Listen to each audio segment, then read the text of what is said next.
Welcome to weekend with journalist Sai. ఈ వారం ప్రధానంగా ఆంధ్రప్రదేశ్ రాష్ట్రంలో కానీ దేశవ్యాప్తంగా కానీ ఏమేమి అంశాల మీద అనేది ఒకసారి విశ్లేషించే ప్రయత్నం చేద్దాం. ప్రధానంగా రెండో విడత భూసేకరణ అయితే మొదలైపోయింది ఆంధ్రప్రదేశ్ రాజధానికి సంబంధించి. అలాగే గెజిట్ కూడా త్వరలోనే చేయబోతున్నారు, నోటిఫై అవ్వబోతోంది. అమరావతికి చట్టబద్ధత కల్పించబోతున్నారు అనే ప్రచారం కూడా మొదలైంది. రైతులను బుజ్జగించడానిక, లేదంటే నిజంగా చట్టబద్ధత త్వరలోనే కాబోతుందా, ఇంకా 3 ఏళ్ల సమయంలో ఎప్పుడైనా కావచ్చా? ఈ అధికారిక తేదీ అయితే ప్రకటించలేదు, అంత ఆశగా ఎదురు చూస్తున్నారు. మరోపక్క ప్రతిపక్షంలో వైఎస్ఆర్సీపీ తన యాజిటేషన్స్ అయితే కొనసాగిస్తుంది, కానీ పీపీపీ విధానంలో ఎక్కడ వెనక్కి తగ్గట్లేదు ప్రభుత్వం. మెడికల్ కాలేజీలు, ప్రభుత్వ మెడికల్ కాలేజీలు ఇక భవిష్యత్తులో చూడలేమా అన్నట్టుగానే ఆ వ్యవహారం అంతా నడుస్తోంది. అలాగే జనసేన పార్టీ కూడా కీలక అడుగులు అయితే వేస్తుంది. తాజాగా పంచసూత్ర పేరుతో పంచాయతీ స్థాయి నుంచి పార్లమెంట్ వరకు 5 సభ్యులతో కూడిన కమిటీలు మొదలు పెట్టేశారు. ఆల్రెడీ ప్రయోగాత్మకంగా పిఠాపురంలో ప్రారంభించారు. అలాగే దండకారణ్యంలో ఒక స్పెషల్ జోన్ కమిటీ ఒక సంచలన లేఖ అయితే విడుదల చేసింది. హిడ్మా ఎన్కౌంటర్, బోటకప్పు ఎన్కౌంటర్, చిత్రహింసలు పెట్టి మరి ఆయన్ని హత్య చేశారు. ఇది కంప్లీట్ గా కేంద్ర హోంశాఖ మంత్రి అమిత్ షా చేసిన హత్య అంటూ కీలక వ్యాఖ్యలు చేశారు. వీటన్నిటి మీద చర్చించే ప్రయత్నం చేద్దాం ఇవాళ వీకెండ్ విత్ జర్నలిస్ట్ స్థాయిలో.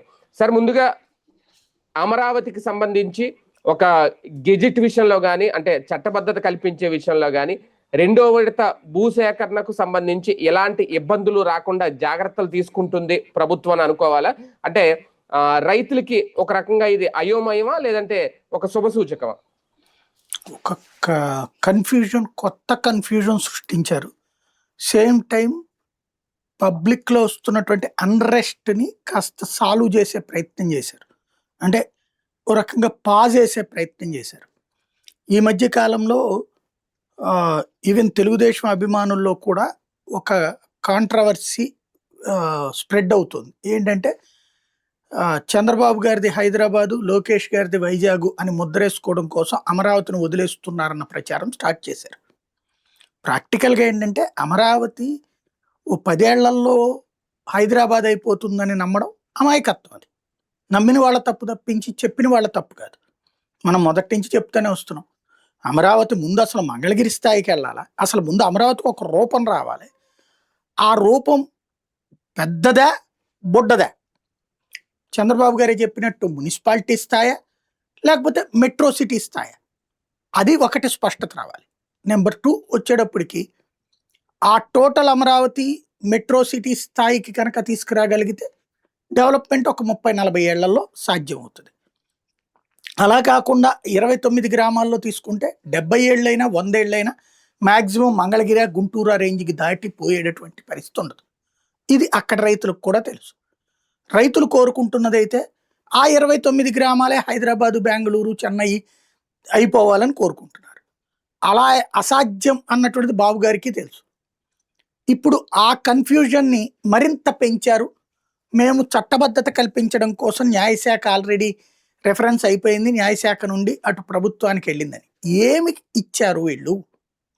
మొత్తం కలిపి రాజధాని అన్నారా, 29 గ్రామాలు అన్నారా? అది ఈ ప్రజలకి, ఈ రాష్ట్ర ప్రజలకి సంబంధించినటువంటి రాజధాని విషయంలో ఆ ప్రజలకే స్పష్టత ఇవ్వట్లేదు. ఇదిగో ఈ ఏరియా నుండి ఈ ఏరియా వరకయ్యా రాజధాని. ఫర్ ఎగ్జాంపుల్ అక్కడ నందిగామ దగ్గర నుంచి బిగిన్ చేస్తున్నాం, అటు పక్కన మచిలీపట్నం దాకా ఉంటుంది, లేదంటే కనుక ఉయ్యూరు దాకా ఉంటుంది, పార్లమెంట్ పామర్రు దాకా ఉంటుంది. ఇటు పక్కన వచ్చేటప్పటికి గుంటూరు అవుట్స్కట్స్ నుంచి, అంటే చిలకలూరుపేట యువతల గుంటూరు నుంచి బిగిన్ చేసుకుని అటు పక్కన నూజివీడు దాకా ఉంటుంది. ఇట్లాగ ఒక స్పష్టత ఇవ్వాలి కదా. అప్పుడు కదా ఈ టెంపర్మెంట్ అనేటటువంటిది ఏంటనేది తెలిసేది. ఇక్కడ దీంట్లో వీళ్ళు భయపడేది ఏంటంటే ఇదంతా పెడితే కనుక అమరావతి రైతులు అసంతృప్తి ఫీల్ అవుతారేమో అనేది ఒక పాయింట్ ఉంది. రెండవది ఏంటి, అమరావతికి చట్టబద్ధత కల్పించకపోతే ఇక భవిష్యత్తు ఉండదు అని భయపడుతున్నటువంటి రైతులకు లేదు లేదు మేము చట్టబద్ధత కల్పిస్తున్నామని చెప్పే ప్రయత్నం చేయడంతో పాటుగా కొత్తగా భూ సమీకరణ వీళ్ళు సేకరణ చేయట్లేదు. సేకరణ చేస్తే నష్టమేం లేదు, ఎందుకంటే 1కి 3 రెట్లు డబ్బులు ఇచ్చేయాలి కాబట్టి ఆ డబ్బులతో వాళ్ళకు ఒక స్పష్టత వస్తుంది వాళ్ళ లైఫ్కి. అలా కాకుండా సమీకరణ చేయడం వలన ఓ సమస్య వస్తుంది. ఏంటంటే వీళ్ళు మళ్ళీ ఓ 25,000 రూపాయలు 10 ఏళ్ల దాకా ఇస్తూ ఉంటారు. ఆ తర్వాత వాళ్ళ జీవితం ఏంటి? ఇప్పటిదాకా ఒక ఎకరం పంట పండించుకునేటటువంటి రైతు 10 సంవత్సరాల పాటు 25,000 రూపాయలతో మళ్ళీ బ్రతకాల్సిన కర్మ ఇప్పుడు ఇక్కడ అమరావతి రైతులకు ఎట్లా పట్టిందో అట్లా ఉంటుంది. ఇప్పుడు భూమి సొంతదారు అయ్యుండి ఎవరికో కౌలుకి ఇచ్చుకునేటటువంటి వాళ్ళకి కౌలు డబ్బులు వస్తున్నాయి కాబట్టి ప్రాబ్లం లేదు. అలా కాకుండా భూమి మీదే ఆధారపడ్డటువంటి రైతు దాని మీద వచ్చేటటువంటి పంటలతో దాని మీద కూరగాయలు అమ్ముకుంటాడా, అరటి తోటలే పెట్టుకుంటాడా, పండ్లే పెట్టుకుంటాడు. ఎందుకంటే ఆ ఏరియా అంతా కూడా సమృద్ధిగా పంటలు పండేటటువంటి ప్రదేశం. అలాంటి చోట్లను ఏడాది పొడుగున 3-4 లక్షల రూపాయల ఆదాయంతో కుటుంబాన్ని మీద పోషించుకునేటటువంటి రైతు ఒక్కసారిగా తన భూమిని ఇచ్చేసి 10 పైసలు చేతిలో లేకుండా ఏడాదికోసారి ఓ 25,000 రూపాయలు ప్రభుత్వం విధించే డబ్బులతో ఏడాదంతా బ్రతకడం ఎలా సాధ్యం అన్నటువంటిదే ఇక్కడ ఇప్పటిదాకా ఎదురైన సమస్య. ఇప్పుడు మళ్ళీ ఆ సమస్యని కొత్తగా ఇంకొక 30,000 ఎకరాలకి, లేకపోతే ఇప్పుడు 16,000 ఎకరాలు అంటున్నారు, 16,000 ఎకరాల రైతులకు తీసుకుని వస్తే ఏంటి వాళ్ళ జీవితం అన్నటువంటి కన్ఫ్యూజన్ని మరింత పెంచుతున్నది ఇప్పుడు తాజాగా చెప్తున్నటువంటి ఈ మాటలు. కానీ ఒకటి సార్, రైతుల్లో 2024 ముందు ఒక ఆందోళన ఉంది. అధికారం మారాలని కోరుకున్నారు అనేది. అంటే నేను చెప్పేది అమరావతి ప్రాంత రైతుల వరకు అనుకున్నట్టుగానే ప్రభుత్వం అయితే మారింది. ఇప్పుడు మళ్ళీ ఆ అవకాశం ఇంకోసారి తీసుకోవాలి అంటే ఇప్పుడు దీనికి చట్టబద్ధత కల్పించేస్తే రిలాక్స్ అయిపోతారా, లేదు 3 ఏళ్ళు నాంచిన తర్వాత అప్పుడేమన్నా ఆలోచిస్తుందా? అంత సమయం ఉందా? చట్ట సవరణ ఎప్పుడైనా చేయొచ్చా? ఇక్కడ పాయింట్ ఏంటంటే చట్టబద్ధత ఒకటి, చట్టబద్ధత కావాలి, వాళ్ళు కోరుకుంటుంది. చట్టబద్ధతతో పాటు ప్లేస్, ఇప్పుడు ప్రభుత్వమైనా లేకపోతే అందరూ కోరుకునేది బెజవాడ, గుంటూరు అన్నిటితో కలిపిన రాజధాని. కానీ అక్కడ వాళ్ళు కోరుకుంటున్నది కేవలం ఆ 29 గ్రామాలకి మాత్రమే చట్టబద్ధత. అలా జరిగితే ప్రయోజనం ఏముంటుంది? ఇంకా రాష్ట్రానికి ప్రయోజనం ఉండదు, ఆ రైతులు తమకు ప్రయోజనం అనుకుంటున్నారు కానీ వాళ్ళకి నష్టపోతారు. వాస్తవంగా 2 రకాల నష్టం ఉంది వాళ్ళకి. ఓన్లీ 29 గ్రామాలతో అయితే అందరు అక్కడికి వచ్చేస్తారు. వచ్చి ఏం చేయాలా, ఎక్కడ ఉండాలా, ఎందుకు ఉండాలా, అక్కడ అయిపోతుంది, స్ట్రక్ అయిపోతుంది. అది వాళ్ళకి అర్థం కావట్లేదు. రెండోది, ఈ మొత్తం కలిపితే అప్పుడు అక్కడే ఎందుకు ఉండాలి అన్న ప్రశ్న వస్తుంది. ఈ 2 కన్ఫ్యూజన్స్కి తీసుకువెళ్ళడానికి కారణం ఏంటయ్యా అంటే వాళ్ళని మొదటి నుంచి మనం మబ్బులో పెడుతున్నాం. వాళ్ళని మొదటి నుంచి మీరు హైదరాబాద్ అయిపోతారు, బెంగళూరు అయిపోతున్నారు, చెన్నై అయిపోతున్నారు అని చెప్తున్నాం. వాస్తవంగా నేను మొదటి నుంచి చెప్పాను, ప్రాక్టికల్గా మాట్లాడదాం. ఒక్కసారిగా హైదరాబాద్, బెంగళూరు, చెన్నై ఎప్పుడూ అయిపోదు. అది చెప్పలేకపోతుందా? అంతే కదా మరి. ఇప్పుడు మీ 29 గ్రామాలతో రాజధాని సాధ్యం కాదు, మొత్తం విస్తరిస్తాం, అదే రాజధాని అవుతుంది అని ఓపెన్ గా చెప్పలేకపోతుందా? ఇక్కడ 3 పాయింట్లు అండి. మనం దాన్ని ఏమంటారంటే హిపోక్రసీ అంటాం దీన్ని. హిపోక్రటిక్ యాటిట్యూడ్తో వార్తలు ఉన్నాయి, హిపోక్రటిక్ యాటిట్యూడ్తో అమరావతి గురించినటువంటి స్టేట్మెంట్లు ఉన్నాయి. అలా కాకుండా నిజాయితీతో, అయ్యా మీరందరూ ఇట్లా భూమి ఇస్తే కనుక మనం రాజధాని ఇక్కడే పెడతాం, ఇది దశల వారీగా డెవలప్మెంట్ జరుగుతుంది. మొదటి దశలో మేము ఇంత ఖర్చు పెడదాం అనుకుంటున్నాం, మొదట్లో మీకు ఈ రేంజ్లో పెరుగుతుంది, నిదానంగా ఓ మంగళగిరి స్థాయికి ఎదుగుతారు, ఆ తర్వాత గుంటూరు స్థాయికి ఎదుగుతారు, ఆ తర్వాత విజయవాడ స్థాయికి ఎదుగుతారు, ఆ తర్వాత విశాఖ స్థాయికి ఎదుగుతారు, ఆ తర్వాత హైదరాబాద్ స్థాయికి ఎదుగుతారు. ఇది మీ తరంలో ప్రారంభమై మీ మనవాళ్ళ తరానికి వచ్చేటప్పటికి ఆ స్థాయికి వెళ్తామండి అని చెప్పాలి. హైదరాబాద్ని 400 ఏళ్ల నుండి హైదరాబాద్ నడిస్తే దాంట్లో హైటెక్ సిటీ కట్టిన తర్వాత ఎక్స్పాన్షన్ జరిగింది తప్పించి హైదరాబాద్ మొత్తం అంతా కూడా హైటెక్ సిటీ వల్ల బాగుపడిపోవట్లేదు. కానీ మనం అక్కడ అబద్ధం చెప్పాం, అక్కడ ప్రజలు తిరస్కరించారు. ఇక్కడ అబద్ధాలు చెప్తున్నాం, ఇక్కడ ప్రజలు ప్రస్తుతానికి యాక్సెప్ట్ చేశారు. ఇప్పుడు నిజాలు తెలియాల్సి ఉంది. ఇప్పుడు పాయింట్ అలా ఏంటంటే వాళ్ళకి ఇవాళకి వాళ్ళ హైదరాబాద్ కాదు, ఇవాళకే కాదు, సమీపంలో ఒక 100 ఏళ్ళకు కూడా కాదు హైదరాబాద్. అది గుర్తుపెట్టుకోవాలి. విశాఖ రేంజ్కి రావడానికి ఎన్నేళ్ళు? ఎందుకంటే విశాఖపట్టణం ఒకప్పుడు వైజాగ్ అని వాళ్ళ మనం పిలుచుకునే విశాఖపట్టణం అనేటటువంటిది ఎన్ని వందల సంవత్సరాల క్రితం ప్రారంభమైతే ఇవాళకి ఆ రూపం వచ్చింది. అలాగే విజయవాడ, బెజవాడ, ఒకప్పుడు బెజ్జంవాడ, ఇవాళ విజయవాడ రావడానికి ఎన్ని సంవత్సరాలు పట్టింది? 100 సంవత్సరాల పైనే చరిత్ర ఉంది కదా వీటన్నిటికీ కూడా. అయినా అన్ని సంవత్సరాల, అన్ని దశాబ్దాల చరిత్ర, అంత శతాబ్దాల కాన్సెప్ట్లో ఎదుగుదల ఉంటుంది. ఒకేసారి హైదరాబాద్ ఎదిగిందన్నది అబద్ధం, అదే సందర్భంలో ఇక్కడ ఎదుగుతుంది అన్నది అబద్ధం. అలాగని ఎదుగుదల ఆగదు. ఇప్పుడు ఇదివరకు 4 లక్షల నుంచి 10 లక్షల రూపాయలు ఉన్నటువంటి వాల్యూతో పోల్చుకుంటే ఇవాళ కోటికైతే అమ్ముడుపోతుంది, 1.5 అయితే అమ్ముడుపోతుంది. అది కదా డెవలప్మెంట్ అనేటటువంటిది. కానీ 4 కోట్ల ఆశ పెట్టినప్పుడే సమస్య వస్తుంది. ఇక్కడ వాళ్ళకి అతి ఆశ చూపించాం, వాళ్ళల్లో అత్యాశని రేకెత్తించాం. దానివల్ల ఎదురవుతున్నటువంటి సమస్య, లేకపోతే ఇప్పటికే ఎదిగినట్టు కదా ఆ ప్రాంతం. ఓ పక్క పల్లెటూరు, నీరు కొండ, ఒక ఉండవల్లి, లేకపోతే ఒక తాళ్ళు, ఇది తాళ్ళాయిపాలెం, ఇట్లాంటివన్నీ ఇదివరకు ఎంత ఉండేవి వాటి వాల్యూ, ఇవాళ ఎంత రేంజ్కి వచ్చింది, బెనిఫిటే కదా. అయితే అన్నిటికంటే అతిపెద్ద సమస్య ఏంటంటే రాజధానికి బడా బడా భవనాల నిర్మాణానికి అక్కడున్న భౌగోళిక స్వరూపం సమస్య. దబాయించచ్చు, అరవచ్చు, మాట్లాడచ్చు, తిట్టిపోయొచ్చు, కానీ స్టిల్ నౌ అక్కడ 15 అడుగుల నుంచి 20 అడుగుల్లో నీళ్ళు వస్తాయా లేదా కనుక్కోండి. 15 అడుగులు 20 అడుగులు నీళ్ళు వచ్చేటటువంటి ప్రదేశంలో నదీ పరివాహక ప్రాంతం అది. నదీ పరివాహక ప్రాంతానికి ఆనుకున్నదంతా కూడా జలానికి సంబంధించినటువంటి ప్రదేశమే. అట్లాంటి చోట్ల 40 అంతస్తులు, 50 అంతస్తులు, 70 అంతస్తులు కట్టేటటువంటి కాన్సెప్ట్ ఎంతవరకు స్థిరత్వంతో సాధ్యం అన్నది ఒక ప్రశ్న. రెండవది, ఇప్పుడు అక్కడ తాజాగా నారాయణ గారు చెప్తున్నటువంటిది, ఓ 2 కాలువలు కడతారు, ఆ కాలువలకు 2 రిజర్వాయర్లు కడతారు. ఇది పాలవాగు, తర్వాత కొండవీటి వాగు, వీటి నుంచి తీసుకొచ్చి అక్కడ 2 చోట్లన్న రిజర్వాయర్ కడతారంటే, ఒకటి 70 ఎకరాల్లోనంటే, ఇంకోటి 151 ఎకరాల్లోనంట. ఇదేది నీరు కొండ ప్రాంతంలో ఒకటి కృష్ణాయపాలెం. దాంట్లో అతిపెద్ద కన్ఫ్యూజన్ ఉంది. వీళ్ళు ప్రజలు ఇప్పటికీ మనందరం మనలాంటి వాళ్ళం అయితే చదువుకున్నాం. అక్కడ ఉన్నటువంటి వాళ్ళకి భూమి భౌగోళిక స్వరూపం తెలుసు కదా. ఇప్పుడు ఈ వాగుల్లో ఏడాదికి 1 సార్లు అయితే మస్ట్గా వరద వస్తుంది కదా అక్కడికి, వాగులకి. కృష్ణానది అని చెప్పట్లేదు, కృష్ణానది నీళ్ళు ఏమి ఇటు రావు తాడేపల్లిలో, లోపలికి అమరావతి ప్రాంతం, నేను యాక్సెప్ట్ చేస్తాను, నో డౌట్. కృష్ణానది నీళ్లతో సమస్య ఎదురవుతుంది ఏంటంటే ఇదే రాజధాని ప్రాంతంలో కరకట్ట వెనకాల ఉన్న వాళ్ళకి. అదే ఇక్కడికి వచ్చేటప్పటికి ఎదురయ్యే సమస్య ఏంటంటే ఈ నీళ్ళన్నీ వాగుల వల్ల వస్తాయి, కొండవీటి వాగు, పాలవాగు వల్ల. ఈ 18 నెలల్లోనే 2 సార్లు చూసాం మనం. ఈ నీళ్ళని ఏది హైవే దాకా మునిగినాయి. లోపల వాటర్ ఎన్నిసార్లు వచ్చిందో అంటే పొలాల్లోనే వచ్చింది, రోడ్డు మీద రాలేదు కదా అనేటటువంటి వార్తలు చూస్తున్నాం. ఇప్పుడు ఈ వాటర్ అంతా తీసుకెళ్లి 2 రిజర్వాయర్లో పెడతారు. గుడ్. సాధారణంగా ఇప్పుడు మనకి విజయవాడకైనా, వైజాగ్కైనా, హైదరాబాద్కైనా నీళ్లు నదుల నుంచి తీసుకొచ్చి అక్కడ ఒక రిజర్వాయర్లు కట్టి అందులో నీళ్లు పోసి అక్కడ నుంచి ఆ పక్కన మనకి వాటర్ ప్యూరిఫైయింగ్ ప్లాంట్ పెట్టి దాన్ని శుభ్రం చేసి మనకి ఊరంతా ఇస్తారు, అంతే కదా. అలా కాకుండా రిజర్వాయర్లో నీళ్లు అట్టాగే పోస్తా ఉంటే ఏమవుతుంది, మునిగిపోతుంది. అక్కడ రిజర్వాయర్లోకి నీళ్లు రానియకుండా కట్టడి చేయడానికి గేట్ ఉంటది. ఇప్పుడు వాగుకి, కొండవీటి వాగుకి, పాలవాగుకి గేట్ ఎవడు పెడతాడు, ఎక్కడ పెడతారు? కాబట్టి ఆ వాగుల్లో నీళ్లు వర్షాలు, కొండపోత వర్షాలు వచ్చినప్పుడు వచ్చేస్తాయి. దానికి తుఫాన్లు అక్కర్లా, మామూలు కొండపోత వర్షాలు వర్షాకాలంలో 2 సార్లు 3 సార్లు వాటర్ వచ్చేస్తాయి. ఈ వచ్చిన నీళ్ళన్నీ ఇప్పుడు ఎత్తిపోతల ద్వారా కృష్ణా నదిలోకి పోస్తారు, ఒక ఆస్పెక్ట్. ఇంకోటి పల్లంగా అవుతుంది. ఇప్పుడైతే ఊర్లంతా ఉన్నాయి కదా, ఇప్పుడు ఏం చేయాలి, ఈ నీళ్ళని 2 రిజర్వాయర్లో పెడతారు.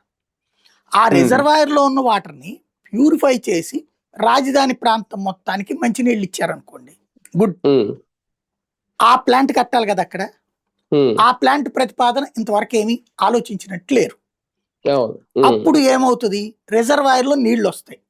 ఒకసారి, రెండోసారితో నిండిపోతుంది రిజర్వాయర్, లేదా మూడోసారితో నిండిపోతుంది, 4వసారి నీళ్ళు వస్తాయి. ఏం చేస్తారు అప్పుడు? ఇప్పుడు మీకు హైదరాబాద్ లో హైడ్రా ఎందుకు కట్టారండి? చెరువు పరివాహకంలో, అంటే చెరువులు కబ్జా అయిపోయినాయని. చెరువులు కబ్జానే కాదు, చెరువు పరివాహకం అంటారు. అంటే చెరువు నిండి ఎఫ్టిఎల్ లెవెల్ అంటే ఏంటి, ఫుల్ ట్యాంక్ లెవెల్ అంటే ఏంటి, చెరువు నిండినప్పుడు అది ప్రవహించే ప్రాంతంలో కూడా భవనాలు ఉండకూడదు, అదే కదా. దాని గురించిన హైకోర్టు కూడా అవును కదా అంది కదా. అట్లాగే చెరువుల కబ్జాని కంట్రోల్ చేయాలంది కదా. ఇప్పుడు ఇదేంటి, వాగు పరివాహకం, అంతేనా? వాగు పరివాహకం మనకి అంతర్జాతీయ జల చట్టమైన, భారతీయ జల చట్టమైన పరివాహక ప్రాంతాన్ని నిరోధించడం అనేది సాధ్యం కాదు, అంగీకరించు చట్టాలు. కాబట్టి ఇప్పుడు ఈ కాలువలు కడుతున్నారు, గుడ్. ఈ కాలువలు నిండాక ఏం చేస్తారు, ఈ పరివాహకానికి అవుతున్న ఖర్చు బోలెడు కదా. ఇప్పుడు హైదరాబాద్ లో నీళ్లు తోడిపోయడానికి, లేకపోతే హైదరాబాద్ లో వర్షం ద్వారా వచ్చే నీళ్ల కోసం కాలువలు ఎవడన్నా కడుతున్నాడా? చెన్నైలో ఎవడన్నా కడుతున్నాడా? లేకపోతే దాని పేరేంటది బెంగళూరులో ఎవరన్నా కడుతున్నారా? అక్కడెక్కడా కట్టట్లేదు కదా. అవును. అక్కడెక్కడా కట్టకుండా ఇక్కడ ఎందుకు కడుతున్నట్టు అంటే ఇక్కడ ఉన్నయ్యని నువ్వు ఒప్పుకుంటున్నావు కదా సమస్య. ఆ సమస్యకి పరిష్కారం ఏంటన్నది ఏమన్నా ఆలోచిస్తున్నారా ఇప్పుడు? లేదు కదా. సమస్యకి పరిష్కారం ఏంటంటే రిజర్వాయర్ కట్టడం. రిజర్వాయర్ నిండిపోయిన తర్వాత ఏం చేయాలి? నీళ్ళని ఎక్కడికి వదలాలి? అది అసలు సమస్య. అవును. దానికి సంబంధించి ఇప్పుడు ఆ రిజర్వాయర్ నిండిపోతే ఈ లోపు ఇటు ఎత్తిపోతలా పోస్తాం 2 వైపులా అన్నది ఎట్లా? ఇవన్నిటికీ పరిష్కారాలు ప్రస్తుతానికి కనిపించట్లేదు. అందుకనినే ఇంకొకటి ఏమైపోయింది, ఇన్వెస్ట్మెంట్ అనేటటువంటిది వీళ్ళు ఎక్స్పెక్ట్ చేసిన దాంట్లో అక్కడ ఏం లే. క్వాంటమ్ వ్యాలీ ప్రభుత్వం ఏర్పాటు చేస్తుంటే 2-3 సంస్థలు వచ్చి అక్కడ ముందు కూడా క్వాంటమ్ వ్యాలీది ఏమన్నారు, అదేదో 25 అంతస్తుల టైప్ లో బిల్డింగ్లు అయ్యి ఫోటోలు చూపించారు గ్రాఫిక్. ఇప్పుడు 2 అంతస్తులు అంట క్వాంటమ్ వ్యాలీ, అంటే 2 ఫ్లోర్ బిల్డింగ్. అంతే. ఇది ఒక సమస్య. నుంచి ఏది వచ్చినా అంతేనా సార్? ఏది లేదు కాదు, ఏ సంస్థ వచ్చినా ఏ పరిశ్రమ వచ్చినా, అంటే పరిశ్రమలు అయితే ఓకే గానీ ఎంతకు మించి ఎత్తైన భవనాలు కట్టడానికి కుదరదా? అట్లేం లేదు. యాక్చువల్ గా వీళ్ళు ఎయిర్పోర్ట్ ఎక్కడ కడుతున్నారు చూస్తే ఆ ఎయిర్పోర్ట్ పక్కన భూమి ఎంత ఎత్తు అన్న దాని మీద ఆధారపడి ఉంటుంది. ఇప్పుడు ఎయిర్పోర్ట్ అనేది ఇప్పుడు కొత్తగా 2వ విడతలో సేకరించే భూమికి సంబంధించి ఎయిర్పోర్ట్, ఇందులో అయితే ఈ 30,000 ఎకరాలు అయితే ఎయిర్పోర్ట్ కట్టరు. ఇప్పుడు అది కూడా దీనికి ఆనుకునే కదా, అసలు అందుకోసమే కదా భూస్వామీకరణ. దానికి మళ్ళీ చాలా లెక్కలు ఉంటాయి. భూమి లెవెల్ ఎక్కువ ఉండాలి దానికి. ఎయిర్పోర్ట్ కి అండర్ లో ఉండటానికి లేదు. అది అక్కడెక్కడ కడతారనేది తెలియాలి. దాన్ని సాయిల్ టెస్ట్ అదంతా చెక్ చేసి కేంద్ర ఉపరితల రవాణా శాఖ ఓకే చేయాలి. మన మంత్రి ఉన్నాడు కదా అని అయిపోదు అవి. కాబట్టి ఎంత చాలా సంక్లిష్టతలు ఉన్నాయి. అందుకని ఇప్పుడు ప్రిపేర్ చేస్తున్నది ఏంటంటే, అయ్యా మీరేం ఫీల్ అవ్వద్దు, చకచకా డెవలప్మెంట్ చేస్తున్నాం. జగన్ ఆపేస్తే మేము బిల్డింగ్లు కట్టేసాం, ఆల్రెడీ సిఆర్డీలు కట్టేసాం, రేపు పొద్దున మినిస్టర్స్ క్వార్టర్స్ అవుతున్నాయి, ఇంకో క్వార్టర్స్ అవుతున్నాయి, అవన్నీ అవబోతున్నాయి, మీరేం కంగారు పడద్దని చెప్తున్నారు. అది ప్రస్తుతం ఏంటంటే సైకలాజికల్ గా అదేదో ఓ 25-30 ఏళ్ళు బట్టినా మీరేం కంగారు పడకండి, డెవలప్మెంట్ మాత్రం జరుగుతుంది అని ప్రిపేర్ అవ్వండి అని చెప్తున్నారు. దీనికి చట్టబద్ధతకి సంబంధం ఏం లేదా? లైన్ క్లియర్ అయిపోయినట్టేనా? అంటే వేగవంతమైన అభివృద్ధి సాధ్యం కాదని గ్రహించాక చట్టబద్ధత అనే ఒక ఊరటనిస్తున్నారు అనమాట. దానివల్ల ఏమైనా డెవలప్మెంట్ ఇంకా ముందుకెళ్తుందా? చట్టబద్ధత కల్పిస్తే ఇంకా ఎక్కువ అక్కడికి పరిశ్రమలు రావడానికి సిద్ధపడతారా? పారిశ్రామికవేత్తలు వస్తారా? పారిశ్రామికవేత్తల కోసం కాదు, చట్టబద్ధత కల్పిస్తే కనుక ఇక రాజధాని మార్చరు కదా. రాజధాని మార్చరు అన్నప్పుడు కాస్త రియల్ ఎస్టేట్ డెవలప్ అవుతుంది. లైక్ అపార్ట్మెంట్లు, ఫ్లాట్లు ఇట్లాంటివన్నీ కట్టుతారు. ఇప్పుడు ఏంటంటే ఇక అది రాజధానిగా మళ్ళీ మారిపోతే రేపు పొద్దున్న జగన్ వస్తే మార్చేస్తాడు అన్న భయంతో ఇన్వెస్ట్ చేయట్లేదు ఎవరు. ఇప్పుడు వాళ్ళందరూ రైతులు ఫ్లాట్లు ఉన్నాయి కదా, 1200 గజాలు అయ్యి, లేదా కొంతమంది రైతులు 4-5 ఎకరాలు ఇచ్చిన వాళ్ళు ఉన్నారు, 5-1200 పక్క పక్కన ఫ్లాట్లు తీసుకున్నారు. ఈ 5-1200 ఫ్లాట్లతో కలిపేసి అతను పెద్ద కాంప్లెక్స్ కట్టచ్చు, షాపింగ్ కాంప్లెక్స్, లేదా 5 అపార్ట్మెంట్లు, 5 టౌన్షిప్లు కట్టేయచ్చు. ఒకటి 1200 పెరుగుతాయి. అవి వాళ్ళు వెనకాడుతున్నది ఏంటంటే, ఇప్పుడు ఇదివరకు ఆ మధ్యన మీకు గుర్తుంటే 14-19లో హైవే పక్కన, విజయవాడ గుంటూరు హైవే పక్కన బోల్డ్ అనే అపార్ట్మెంట్లు వెలిసినాయి. ఓ రకంగా టౌన్షిప్లు. ఇప్పుడు ఆ జైబేరీ గాని, అపర్ణ గాని ఇట్లాంటివి. కానీ ఇక మొదట్లో అమ్ముకున్నప్పుడు వరకు లబ్ధి పొందారు. జగన్ వచ్చిన తర్వాత ఎక్కడెక్కడ స్ట్రక్ అయిపోయింది, డెవలప్మెంట్ స్ట్రక్ అయిపోయింది. అమరావతి 3 రాజధానులు అనగానే ఆగిపోయింది. అప్పుడైతే నాకు బాగా గుర్తు, అపర్ణ వాళ్ళు 10 సార్లు 15 సార్లు ఫ్రంట్ పేజ్ అడ్వర్టైజ్మెంట్ ఇచ్చారు, మీకు తక్కువకి ఇస్తాము అని కూడా. వాళ్ళు ఫ్రంట్ పేజ్ అంటే అక్కడ వంతెన మీద పెద్ద ఫ్లెక్సీలు కూడా పెట్టారు భారీగా భారత్ దగ్గర. అవును, అంత పరిస్థితి వచ్చింది. ఎందుకని? వాళ్ళది అసలు ఫుల్ హై డిమాండ్ ఉండేటటువంటి. అట్లాంటిది ఆ ప్రాబ్లం ఎందుకు వచ్చింది? అక్కడ ఉండదు అనుకున్నాక మనం ఎందుకు కొనాలా అక్కడ? ఇక ఇప్పుడు ఏ అనకాపల్లికో లేకపోతే ఏ తాడేపల్లికో వెళ్ళి మనం ఎందుకు కొనాలా? బేసిక్ గా నిజామాబాద్ కో సిద్దిపేటకి వెళ్ళి మనం కొనం కదా. హైదరాబాద్ లో కొనడానికి ఇంట్రెస్ట్ చూపెడతాం. ఎందుకు? అది ఎప్పుడు గ్రోత్ ఉంటుంది, ప్లస్ క్యాపిటల్ అని. ఇక్కడ అట్లా స్ట్రక్ అయిపోయింది. ఇప్పుడు అది కాస్త ఊపందుకునే అవకాశం ఉంటుంది, అందుకోసం ప్రయత్నం చేస్తున్నారు అన్నమాట. అంటే రియల్ ఎస్టేట్ ఊపందుకుంటది. అదే కదా డెవలప్మెంట్ కి ఇప్పుడు కొలమానం ఏంటంటే ఎంతమందికి ఉద్యోగం ఉపాధి కాదు, రియల్ ఎస్టేట్ పెరిగిందా లేదా అన్నదే వాళ్ళ రోజున డెవలప్మెంట్ కొలమానం. సార్, కానీ ఒకటి 29 గ్రామాలను బేస్ చేసుకుని వైసీపీ కూడా ఏమైనా రాజకీయం చేస్తుందా? 29 గ్రామాలకు అన్యాయం చేశారు, ఫ్లేట్ ఫిరాయించారు, మాట మార్చారు అని చేయడం, అదే నేపథ్యంలో వాళ్ళ స్టాండ్ ఏంటి అని చెప్పకపోవడం, అంటే దీన్ని బేస్ చేసుకుని వైసీపీ కూడా ఏమైనా రాజకీయం చేస్తుందా? అంటే ఇక్కడ ప్రాక్టికల్ గా ఒకటే అంశం, మనకి ఎంతవరకు అవగాహన ఉంది అన్న దాని మీద ఆధారపడి ఉంటుంది. రైతుల అవగాహన రైతులకు ఉంది, రాజకీయ పార్టీల అవగాహన రాజకీయ పార్టీలకు ఉంది. దాంట్లో వీళ్ళు కొత్తగా చేసే రాజకీయం లేదు, చేసిన ఎవడు పట్టించుకోడు అక్కడ. బేసిక్ వైసీపీ ఓన్లీ ఒకటే, 2014-19లో ఓవర్గా ఎక్స్పెక్టేషన్ క్రియేట్ చేశారు, చేసి ఆ గ్రోత్ రావట్లేదు. ప్లస్ అనేక మంది రైతులు ఎవరైతే రైతులలో ఇప్పుడు 29,000 ఎకరాలు, ఇది 29,000 మంది రైతులు, 33,000 ఎకరాలు. ఈ వీళ్ళల్లో ఆ భూమి ఉన్నోడికి ఒక నష్టం ఏది, కేవలం కౌలు మాత్రమే రావడం, అతనికి ఏడాది ఆదాయం పోవడం. అట్లాగా 4 ఏళ్ళు అనుభవించేశారు ఆ కష్టాలు. వాళ్ళకి కడుపు రగిలింది. రెండవది, ఆ రైతులు పండించుకునే పంటల మీదన ఆధారపడ్డటువంటి రైతు కూలీలు. ఆ ఊళ్ళలో ప్రతి ఆడపిల్ల పనిచేసేది, స్కూల్కి వెళ్ళి ఆడపిల్ల కూడా పనిచేసి రోజుకి ఇంత సంపాదించుకునేది. వాళ్ళందరికీ ఉపాధి కోల్పోయారు. ఎందుకని? రాజధాని కన్స్ట్రక్షన్స్ బిగిన్ చేసుకుంటే అవి భవన నిర్మాణ కార్మికుల పనులు, వ్యవసాయ కార్మికులు భవన నిర్మాణ పనులు చేయలేరు. తప్పదనుకుంటే చేసిన ఆ వే సైకలాజికల్ గా డిస్టర్బెన్స్ ఉంటుంది. దాంతో వాళ్ళు విరక్తి చెంది ఈ ఇద్దరు కూడా అగెనెస్ట్ గా ఓటేశారు. ఎస్పెషల్లీ ఆ ప్రాంతంలోనే, తాడికొండే కదా ఓడిపోయింది, శ్రీదేవి గెలిచింది అక్కడే కదా. అయితే జగన్ 3 రాజధానులు అనటం వలన వాళ్ళందరికీ కోపం వచ్చింది జగన్ మీద. దానికి జగన్ చెప్పిన కారణం, ఇక్కడ అసెంబ్లీ ఉంచుతాను, ఇక్కడ నిదానంగా డెవలప్ అవుతుంది, అక్కడ స్పీడ్ అవుతుంది అన్నది. దాన్ని అంగీకరించలేదు. ఎందుకని? ముందు మేము బాగుపడ్డాక నువ్వు మిగతాది బాగు చేసుకో అన్నారు వీళ్ళు. ఆ ద్వేషం జగన్ ని బాగా ఓడగొట్టింది అక్కడ. ఇప్పుడు ప్రాక్టికల్ గా వాళ్ళు ఎక్స్పెక్ట్ చేస్తున్నది జరగలేదు అనుకోండి, జగన్ అప్పుడు ఏదన్నా చెబితే ఎలక్షన్స్ ముందుకి అమరావతికి ఇట్లా చేస్తామని నమ్ముతారు ఈసారి. ఎందుకని? జగన్ చెప్తే చేస్తున్నాడు, వీళ్ళు చెప్పి చేయలేకపోతున్నారు. 1419 అవలా, 1924 అవలా.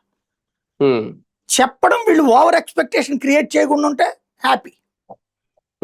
వీళ్ళు చెప్తున్న మాటలు ఓవర్ ఎక్స్పెక్టేషన్ క్రియేట్ చేస్తున్నాయి. ప్రాక్టికల్ గా హస్తమ శశాంకం తేడా అంటుంటాం, అది జరుగుతుంది అక్కడ. అంటే అమరావతి విషయంలో స్టాండ్ ఏంటి వైసీపీ అంటే చెప్తారా? ఎలక్షన్స్ ముందు చెప్పాలి కదా, చెప్పక తప్పదు కదా. మేము వస్తే ఇదే కంటిన్యూ చేస్తాం, లేదంటే మేము తీసుకెళ్లి మళ్ళీ వైజాగ్ లో పెడతాం. ఇంకా అనడానికి కుదరదు, వైజాగ్ అనే ముక్కే కుదరదు. ఇది చట్టబద్ధత చేసేస్తే అది చట్టబద్ధత రాకపోతే మళ్ళీ ఆ మొక్క. కానీ చెప్పరు, నేను అనుకోవడం. ఈ క్రిందసారి కూడా చెప్పలేదు, చెప్పకుండా చేశారు. ఈ ట్రిప్ చెప్పచ్చు అమరావతి అని, ఎందుకంటే ఆ సెంటిమెంట్ గ్రహించారు కాబట్టి. ఉత్తరాంధ్రలో కూడా ఓడగొట్టారు అన్నది, ఈ దఫా అమరావతి ఫైనల్ అని చెప్పచ్చు వాళ్ళు కూడా. అవును అవును సార్, మెడికల్ కాలేజీల వ్యవహారంలో చాలా యాజిటేషన్స్ చేస్తుంది వైఎస్ఆర్సీపీ. ప్రజలకు అర్థమయ్యేలాగా, అవగాహన కల్పించేలాగా కోటి సంతకాల సేకరణ లాంటివి చేసినా సరే ప్రభుత్వం వెనక్కి తగ్గట్లేదు. అంటే వీళ్ళ పోరాటాలు అడుగు కాచిన వెన్నులు అయిపోతున్నాయా అనేది ఒకటి. మొండిగా ముందుకెళ్తుందా? ఖచ్చితంగా దీని పరిణామాలు భవిష్యత్తులో ఎదుర్కోవాల్సి వస్తుందా? అంటే ఇప్పుడు మనం తీసుకునే నిర్ణయాలతో రేపు పొద్దున ఓట్లు పోతాయి అనే కంటే, ఓట్లు సాధించగలిగిన సత్తా మనకుందని భావిస్తుంది ప్రభుత్వం ఎప్పుడైనా సరే. ఇప్పుడు భూపందేరాలు జరిగినాయి, లేకపోతే దోచుకున్నారు, ఇవన్నీ మాట్లాడుకుంటారు కానీ ఏ ప్రాబ్లం లేదు అని అనుకుంటారు. అయితే ఇక్కడ సమస్యల్లా ఏంటంటే, ఒకటి జగన్ పీపీపీ మెడికల్ కళాశాలకు సంబంధించిన పీపీపీ ఇష్యూలో ఒక నెగిటివ్ క్రియేట్ చేశారు. అది ఇప్పుడు అవసరం లేదని చెప్పారు. అంటే ఇప్పుడు వీళ్ళు ఆ పీపీపీ అక్కర్లేదు అన్నటువంటిది జగన్ అడుగుతున్నాడు. లేదు లేదు అదే బెటర్ అన్నటువంటి చెప్పే ప్రయత్నం చేశారు వీళ్ళు. ఇప్పుడు పబ్లిక్ అయితే మెడికల్ కళాశాల గురించి కొత్తగా మనం చెప్పాల్సిన అవసరం లేదు. Already they are very well know. తమ బిడ్డల్ని మెడికల్ చదివించాలనుకున్న ప్రతి తల్లికి తండ్రికి మెడికల్ సీట్లు ఏంటి, మెడికల్ విధానం ఏంటి, గవర్నమెంట్ కాలేజ్ అంటే ఏంటి, గవర్నమెంట్ హాస్పిటల్ అంటే ఏంటి అన్నీ తెలుసు. గవర్నమెంట్ హాస్పిటల్కి మనం వెళ్ళి చూపించుకోకపోవచ్చు, కానీ గవర్నమెంట్ హాస్పిటల్లో నాశనం కావాలని ఆంధ్రప్రదేశ్లో ఉన్న ఏ ఒక్క పౌరుడు కోరుకోడు. అది ఉండాలని కోరుకుంటారు. నెంబర్ 1. అయితే దాని మీద ఎక్స్ట్రా ఇది పెట్టడం పౌరుడు. కానీ మెడికల్ కళాశాలలు మాత్రం గవర్నమెంట్లో డైరెక్ట్గా ప్రైవేట్గా వస్తే ఓకే, కానీ ప్రభుత్వానికి సంబంధించిన మెడికల్ కళాశాల డబ్బులు ప్రభుత్వానికి, భూమి ప్రభుత్వానికి, ఇంకేం బాధ, ఇంకేం రోగం దాంట్లో? ఓన్లీ అక్కడ చేసుకునే ఈవెన్ జీతాలు అవి వీళ్ళు మనం పెట్టాల్సింది అంతే. ఓ రకంగా చెప్పాలంటే వ్యాపారానికి కావాల్సిన మొత్తం ఇచ్చారే, నువ్వు వెళ్ళి దాన్ని ఏమంటారు ప్లగ్ అండ్ పిన్ టైప్లో వెళ్ళి కూర్చుని నడుపుకోరా అని చెప్పినట్టు. ఇప్పుడు ప్రైవేట్ వాడికి ఇవ్వడం అంటే అవును, మనం కూర్చోవాల్సిన చోట ఆడొచ్చి కూర్చుంటున్నట్టు. అవును, అది జగన్ ఇప్పుడు ప్రస్తావిస్తున్నది జనంలోకి వెళ్ళిపోయింది ఆల్రెడీ. దాన్ని వీళ్ళ పత్రికల ద్వారా ఎన్ని వేషాలు వేసినా అది వెధవాయత్వపు వేషాలు అవుతాయి తప్పించి మరొకటి ఏమీ కాదు. నిర్వహణ వాళ్ళదే అన్నప్పుడు మళ్ళీ ఖర్చు భారం ఎందుకు ప్రభుత్వం మీద వేసుకుంటుంది? మరి అదే కదా అనేది. అదే కాదు, ఉద్యోగ భద్రతతో చెలగాట వాడుతుంది. ఇప్పుడు 2 ఏళ్ల ఇవాళ గవర్నమెంట్ మెడికల్ కాలేజీలో చేరినోడు పర్మనెంట్ అని చేరతాడా, 2 ఏళ్ల కోసం చేరతాడా? అదే కదా. ఇప్పుడు వాళ్ళని అకస్మాత్తుగా మీరు 2 ఏళ్ల తర్వాత ప్రైవేట్ వాళ్ళు అవుతారంటే అంతకంటే మోసం ఏంటి? ఇంకా డాక్టర్లు అంటే ఇక్కడ కాకపోతే ఇంకో చోట బతుకుతారు, వాళ్ళకేం ప్రాబ్లం లేదు. ఇంకా గవర్నమెంట్ కంటే కూడా ప్రైవేట్ లోనే సంపాదన ఎక్కువ ఉంటుంది. కానీ దాంట్లోనే స్టాఫ్ పరిస్థితి ఏంటి? ఇంకోటి ఈవెన్ డాక్టర్లకైనా సరే పర్మనెంట్ సెక్యూరిటీ కదా గవర్నమెంట్ జాబ్ అంటే. ఎందుకు ఎంచుకున్నారు వాళ్ళు? ఇదివరకు బాగా ఆదాయం వస్తుండగానే కదా గవర్నమెంట్ మెడికల్ కాలేజీల్లోకి వచ్చింది. వాళ్ళు మంచి ఇన్కమ్ సంపాదిస్తున్న వాళ్ళే వచ్చారు. ఇప్పుడు వాళ్ళని కాస్త వద్దంటే ఎట్లాగా? మెయిన్ ఇక్కడ సమస్యలు ఏంటంటే ఎక్స్ప్లెయిన్ చేసే తీరులోనే ఎదురవుతున్నటువంటిది. ఖచ్చితంగా దాన్ని సరిగ్గా అర్థం చేసుకోవడం అన్నటువంటిది పబ్లిక్ కి తెలిసినా కూడా తెలియదన్నట్టుగా వీళ్ళు నటిస్తున్నారు అన్నది ఇక్కడ గుర్తుపెట్టుకోవాల్సినటువంటి అంశం. దాన్ని ఎన్ని రోజుల పాటు నడుపుతారన్నది చూడాల్సింది. వైసీపీ ఆ విషయంలో సక్సెస్ అవుతుందా ప్రజలకు తెలియజేసే విషయంలో? అదే పొద్దున ఆ ఫలితం ఏమైనా కనిపిస్తుందా వైసీపీకి? ఫలితాలు అనేది ఇదేమి గబక్కన ఒక మెడికల్ కాలేజీల కోసం ఓటేయడం, ఒక ఫీజు రియంబర్స్మెంట్ కోసం ఓటేయడం ఉండదు. 100 అంశాలు ఉంటాయి. కర్ణుడి చావుకు 100 కారణాలు అన్నట్టు ఒకళ్ళ విజయానికి. ఇప్పుడు ఇవాళ సింపుల్ ఎగ్జాంపుల్, ఓ రకంగా జగన్ తను అంటుంటాడు కదా, దేవుడికి దండం పెట్టుకోవాలి నేను, దేవుడిచ్చాడని. జగన్కి దేవుడు ఇచ్చిన వరం ఓటమి, ఈ ట్రిప్ ఓటమి. అవునా? నేను అనుకుంటా. ఎందుకంటే మొన్న గెలిచిన మళ్ళీ రెండోసారి గెలిచేసి ఉంటే ఓ సీట్లు తగ్గి కాస్త 90 100తోనే గెలిచేశాడు అనుకుందాం. ఏమవుతుంది? ఈ సంక్షేమ పథకాలు కంటిన్యూ అయిపోయాయి. పబ్లిక్ అప్పటికే ఆ సంక్షేమ పథకాలు రొటీన్ అయిపోయినాయి. చేతిలో డబ్బులు ఆడేస్తున్నాయి, 40-50 వేల రూపాయలు. అలాగే వ్యాపారస్తులు కూడా రొటీన్ అయిపోయింది. ఆ రోజులో 10 రోజుల పాటు సంపాదన వచ్చేస్తుందిలే, మనకేం ప్రాబ్లం లేదు అని కంఫర్ట్ వాళ్ళు. అప్పుడు రియల్ ఎస్టేట్ భూములు చూడండి, విలువలు ఎక్కువగానే ఉన్నాయి. అప్పుడు 14-19లో ఆర్టిఫిషియల్, 19-24 న్యాచురల్. 14-19తో పోల్చుకుంటే తక్కువ అమరావతిలోనే. మిగతా చోట్ల విజయవాడ, గుంటూరు ఇవన్నీ కూడా చక్కగానే ఉన్నాయి రేట్లు. భారీ ఆశలు పెట్టుకున్నోడి కర్మ తప్పించి మామూలుగానే ఇదంతా నడిచింది అటు వ్యాపారులకి. అయితే అలాగే ఉద్యోగులు కానీ మనకేంటి అబ్బా 27% ఇచ్చాడు, తర్వాత 23కి తగ్గిచ్చాడు అన్న కోపం ఉన్న రూపాయి పెరిగింది వాళ్ళ జీతం కూడా, వాళ్ళ జీవితాలు. అట్లాగే మళ్ళీ పిఆర్సీ వేసేసారు 5 ఏళ్లకి, కాబట్టి మళ్ళీ జీతం హైక్ ఉంటది. సరే, ఆ బెనిఫిట్స్ లేట్ చేశారు, కరెక్ట్, అందులో డౌటే లేదు. ఇట్లాంటి వాటిట్లలో ఇవన్నీ కూడా ఏది అడ్మినిస్ట్రేషన్ ఏంటి, మనకి ఇంటింటికి సర్టిఫికెట్లు వచ్చేస్తున్నాయి, సచివాలయం పక్కనే ఉంది, రైతు భరోసా కేంద్రం దగ్గరే ఉంది, హాస్పిటల్ పక్కనే ఉంది, ఇంటికి వచ్చి చెక్ చేస్తున్నది గవర్నమెంట్. మనకి అందులో అసలు ఒక రకంగా చెప్పాలంటే కంఫర్ట్ లివింగ్ అలవాటైపోయింది జనానికి. ఈ కంఫర్ట్ లివింగ్ కి ఇప్పుడు మనకి ఎట్లా ఉంటదంటే, తల్లి తండ్రి ఈవెన్ భర్తతో వ్యవహారంలో కూడా మనం రెగ్యులర్ గా తల్లిదండ్రులు మనకి ఏ లోటు లేకుండా బట్టలు వేసారా, వాళ్ళు ఎన్ని తిప్పలు పడ్డారో మనకు తెలియదు. ఆ వయసులో కాలేజీలు చదివి మనం పూర్తయి మనం సంపాదించుకునేదా మనకు తెలియదు ఆ కష్టాలు. అప్పుడు మనం ఎవరితో కంపేర్ చేస్తాం? పక్కనోడితో కంపేర్ చేస్తుంటాం. వాళ్ళ అమ్మా నాన్న అయితే గనక ఆయన బండి మీద తీసుకొచ్చి వదిలిపెట్టారు, కారులో వదిలిపెట్టారు, లేకపోతే పెద్ద క్యారేజీ ఇచ్చారు, వాళ్ళ ఇంట్లో మంచి ఫుడ్ వండి పెడతారు, వాడు 10 రూపాయలు ఖర్చు పెట్టుకునేస్తాం అవుతుంది, మనకి మా అమ్మ ఏమో 5 రూపాయలు ఇస్తుంది. ఇలాంటి కంపారిజన్ తో మన అమ్మా నాన్నల విలువ మనకి తెలవదు. అనాథాశ్రమంలో పెరిగేవాడికి అమ్మా నాన్న విలువ తెలుస్తుంది, ఖచ్చితంగా వాల్యూస్ అన్ని తెలుస్తాయి. అట్లాగే భర్త ఏ నెలకా నెల కరెక్ట్ గా టైంకి డబ్బులు ఇచ్చేసేసి కంఫర్ట్ గా బట్టలు అవన్నీ కొనిపెట్టేసేసి ఇల్లు అది ఆస్తి సమకూర్చినప్పుడు ఏ ఫీలింగ్ కనిపించదు. అవును. ఆడు ఎవడి కోసం చేస్తున్నాడు? ఆడు పెళ్లి చేసుకున్నాడు, పిల్లలు కాన్నాడు కాబట్టి చేస్తున్నాడు. ఆడి బాధ్యత అంతే. అక్కడ నా బాధ్యత కూడా ఆడికి రోజు టైంకి అంత ముద్ద పెట్టడం, పొద్దున్నే టిఫిన్ పెట్టడం, గౌరవంగా చూసుకోవడం, మర్యాదగా చూసుకోవడం, ఇది నా బాధ్యత. అట్లాగే వాడి బంధువులు నా బంధువులు ఒకటే, ఇద్దరికి కలిపిన బంధువులు, ఇదంతా భార్యకి కూడా ఉండాలి. లేదు నా పుట్టింటోళ్ళు నాకు కరెక్ట్, అతని పుట్టింటోళ్ళు అందరూ కూడా పనికి మాలినోళ్ళు అనుకుంటే ఏం చేస్తారు? ఇక వీళ్ళ మిత్రులు వాళ్ళ శత్రువులు. అట్లాగే ఈ సంపాదన అంతా కూడా అయిపోయిందిలే, ఇక అది ఎవడి కోసం సంపాదిస్తున్నాడు, ఎందుకు చేయడు అనుకుంటే నడిచిపోతుంది. కానీ డబ్బులు లేని రోజున ఒక్కసారి విలువ తెలుస్తుంది. ఆ భర్తే లేడు అంటే, భర్త అనినే కాదు, బ్రెడ్ విన్నర్ అంటారు ఇంట్లో. భర్త అనారోగ్యం పాలైతే భార్య సంపాదిస్తుండొచ్చు, ఆవిడ్ని కూడా ఇట్లాగే చూస్తుండొచ్చు భర్త. అదే సందర్భంలో లేనప్పుడు ఇంటి భార్య వంట విలువ ఆ భార్య ఊరెళ్ళినప్పుడు తెలుస్తుంది. స్విగ్గీలోను జొమాటోలో పెట్టుకున్నప్పుడు ఉప్మా చేసి పెడతా, తొక్కలో ఉప్మా చేసేవాళ్ళే అంటాం. అదే స్విగ్గీలో పెట్టినప్పుడు 90 రూపాయలు పెట్టినప్పుడు వారిని 90 రూపాయల ఉప్మా ఆడి ఇంటికి తీసుకొచ్చి ఇచ్చేటప్పటికి 140 రూపాయలు. 140 రూపాయలు పెట్టి ఉప్మా తింటున్నావా? ఇంట్లో భార్య ఇడ్లీ పెట్టి చట్నీ వేసిస్తే నార్మల్ అనిపిస్తుంది. ఆ తొక్కలేదు, బాగాలేదు నాకు, లేకపోతే అందులో బాగాలేదు, ఉప్పు లేదు, పప్పు లేదు, చప్పకుందా అంట. అదే హోటల్ నుంచి తెప్పించుకున్నప్పుడు అదే మనం ఫస్ట్ ఆ ఫీల్ భార్య ఇంట్లో ఉన్నప్పుడు ఆ విలువ తెలియదు. తను వెళ్ళినప్పుడు ఈ హోటల్ తెచ్చుకుంది నాకు రెండో రోజుకి విరక్తి కలుగుతుంది. అట్లాగే ఇప్పుడు ఇక్కడ ప్రజలకి జగన్ మీద విరక్తి వచ్చింది. ఎవడి కోసంలే అనుకున్నారు. అన్ని అంతే కదా. ఇప్పుడు ఫీజు రియంబర్స్మెంట్ అయిపోతే మన బిడ్డ చదువు ఏంటి? ఇదివరకు ఆ చదువు గురించి అసలు ఆలోచన లేదు. ఏ ఇన్స్టిట్యూట్ అని ఆలోచించాం, ఇప్పుడు డబ్బులు ఎక్కడి నుంచి అని ఆలోచిస్తున్నాం.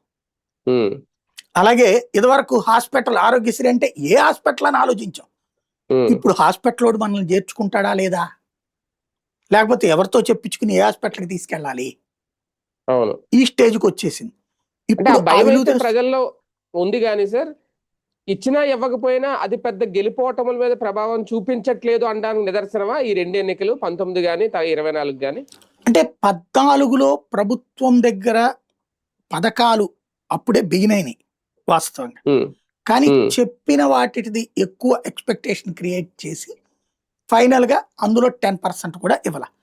పెన్షన్ పెంచారు అప్పుడు కూడా, కానీ రైతులకి రైతు భరోసా అదే దాని పేరేంటిది రుణమాఫీ, డ్వాక్రా రుణమాఫీ చెయ్యకపోవడం, అప్పుడు బాగా సఫర్ అయింది ఏంటంటే వాళ్ళు ఎవరు రోడ్లెక్కి ఉద్యమాలు చేయలే, వాళ్ళెవరూ కూడా రోడ్లెక్కి ఉద్యమాలు చేయలే. ఆ రోజునేమి జగన్ వెనకాల వచ్చి ఎగబడిపోలేదు వాళ్ళు ఏమి, కానీ గ్రౌండ్ లో ఏం కనబడింది,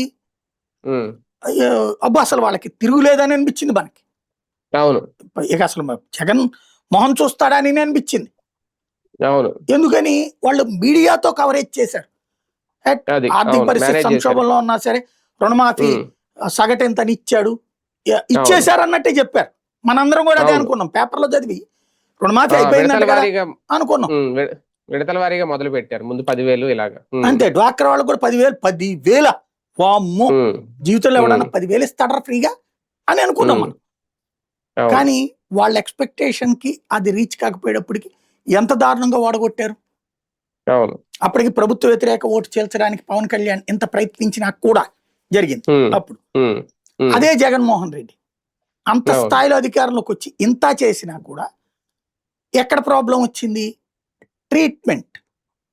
ఉద్యోగికి రాగానే 27% మధ్యంతర వృత్తి ఇచ్చాడు, కానీ 3 ఏళ్ల తర్వాత ఒరిజినల్ పిఆర్సీ పే చేసేటప్పుడు 23 ఇస్తూ ఆ 4 వెనక్కి తీసుకుంటానంటాం ఉద్యోగులకు కోపం తెప్పించి రికవరీ అంటాం, కోర్టు ద్వారా ఆపుకున్నాం తప్పించి జగన్ మాకు అన్యాయం చేశాడన్న ఫీలింగ్ వచ్చింది.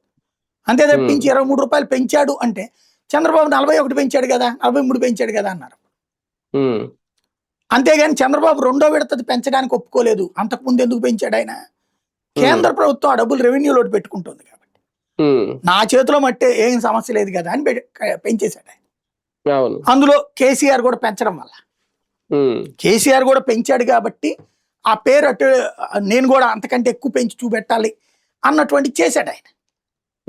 దాంతో కంపేర్ చేసుకున్నప్పుడు జగన్ది తేడా వచ్చింది. ఇప్పుడు జగన్ 23 పెంచినప్పుడు ఫీల్ అయిన వాళ్ళకి ఇప్పుడు అసలు పెంచట్లా. ఏంటో కూడా సమాధానం లేదు. పిఆర్సీనే తీసేశారు, కమిషన్ కొత్తగా వెయ్యట్లా. డిఏలు జగను తన హయాంలో దాదాపు 11 దాకా ఇచ్చాడు. ఇప్పుడు ఒక్క డిఏ 18 నెలల్లో ఇచ్చారు, ఇంకా 5 డిఏలు పెండింగ్ ఇచ్చారా సార్? అది ప్రకటించారేమో అంతే కదా. అంటే అది నెలవారీ జీతాల్లో చేస్తామన్నారు, యాడ్ అవుతుందా? కానీ ఇంకా 5 డిఏలు ఇవ్వాలి. అంటే మార్చి తర్వాత ఏదో పూర్తిగా ఇస్తామని ఏదో అన్నారు, అప్పుడు ప్రకటించారు అంతే. అదే మళ్ళీ రేపు జనవరికి ఇంకోటి వచ్చేస్తుంది. అదే అవును. ఇవన్నీ ఇంకోటి ఆ బకాయిలు అప్పట్లో జగన్ ఇవన్నీ ఏలెత్తి చూపెట్టారు. జగన్ టైంలో 25,000 కోట్లు బకాయిలు ఉన్నాయనేది ఉద్యోగ సంఘాలు చెప్పేది. మన పెన్షనర్ల సంఘం బుచ్చిబాబు గారు కూడా చెప్తున్నది, బుచ్చిరాజు గారు కూడా. ఇప్పుడు 31,000 కోట్లకి వెళ్ళింది. అంటే ఇంకా పెరుగుతుంది కానీ తగ్గట్లేదు. తగ్గదు కదా, అది కొండ ఒకసారి పెనవేస్తే మనకి డంపింగ్ యార్డ్ లాంటిది. అది అక్కడ పడేసిన తర్వాత రోజు రోజుకి పెరిగేదే కానీ తగ్గదు మనకి. ఈ 3 ఏళ్ళు అయిపోతే ఒక 50,000 కోట్లు దాటేస్తుందేమో అర్జెంట్ గా. ఇప్పుడు కేసీఆర్ తెలివిగా చేసింది ఏంటంటే ఇయర్లీ ఎంతని క్లియర్ చేసుకుంటూ వచ్చేసాడు. ఇప్పుడు బాబు గారు జగన్ చేయలా, బాబు గారు చేయట్లా, అదే సమస్య. కానీ ఉద్యోగుల నుంచి అప్పుడున్నంత వ్యతిరేకత అయితే ఇప్పుడు లేదా? తగ్గినట్టేనా ప్రభుత్వం మీద? ఆ విషయంలో సక్సెస్ అయిందా? అంటే ఇక్కడ 2 కోణాలు ఉంది. ఉద్యోగులు ఒక ఆస్పెక్ట్ లో సఫర్ అవుతున్నమాట వాస్తవం. ఏది ఈ డిఏలు పెండింగ్ కావచ్చు, లేకపోతే శాలరీ హైక్స్ కావచ్చు. కానీ బయటపడట్లేదా? కానీ ఇక్కడ ఇంకొక సఫర్ కూడా ఉన్నారు. ఇవాళ విపరీతమైన ప్రెషర్ ఫేస్ చేస్తున్నారు, పొలిటికల్ ప్రెషర్స్. ఈ మూడిట్లలో వాళ్ళకి బాధ ఉంటుంది. కానీ వీటన్నిటిని అధిగమించే ఒక అయస్కాంతం ఉంది అక్కడ. Corruption free world. Corruption free అంటే మనం కోరుకునేది ఏంటి? అవినీతి రహితమని.